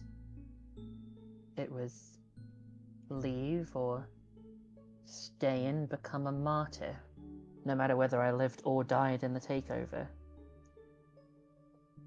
My ambitions haven't mattered for a long time.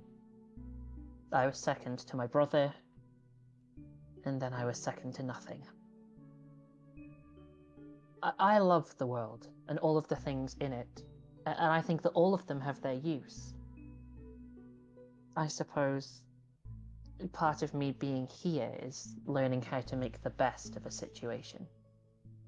And just like the way that I was misunderstood and thrown and discarded because of where I was born from, I think the creatures in this world need a chance at having their voices heard.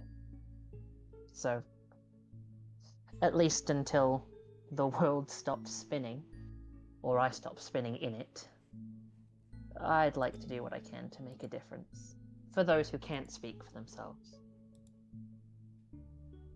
Being a knight will give you a voice that many can hear. That is for sure. For better or for worse. For some, yes. She settles her eyes on you, Caliban. You could have lived your life in comfort and never lifted a hand. Never done a day's work, and the city would have applauded you for the very merit of who you are, Caliban. Why become a knight? He thinks about it for a second.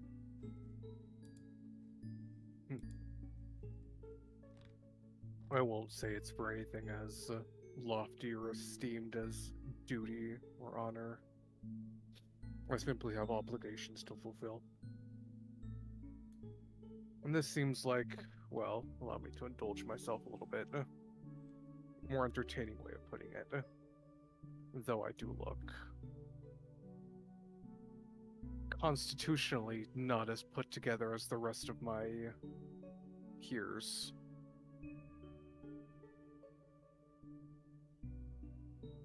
I do take some measure of joy from this.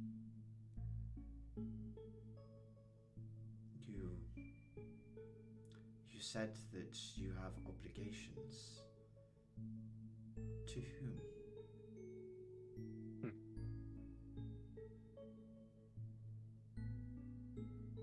To my family.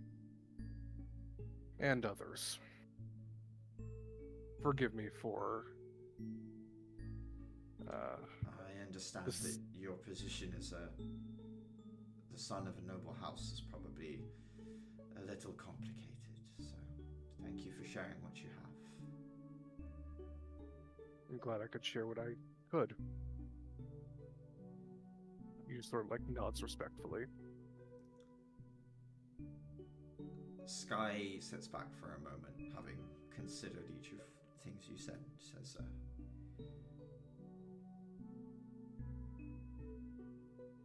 as you may have noticed, some people are born with abilities. Axel's transformation, one of your classmates, the ability to control the power of the stars. I was born with a certain mind over matter power. If I believed something couldn't hurt me, then to some degree it couldn't. The more detached from a moment I am, the stronger I become. I couldn't use my ability at all growing up. I couldn't ever disconnect from things. Ironically, that made me want to use it more, to protect everything I cared about.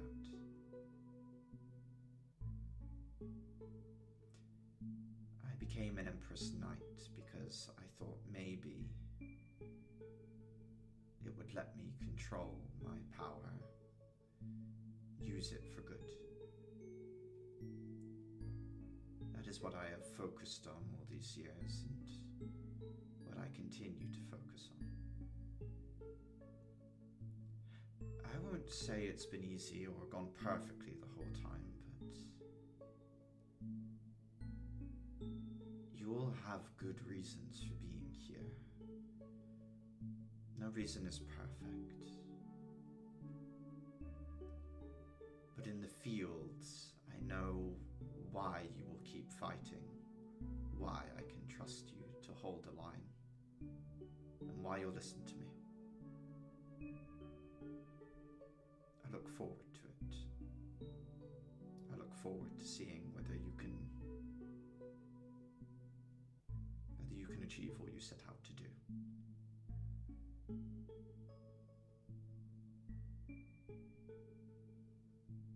And with that, we'll end the session.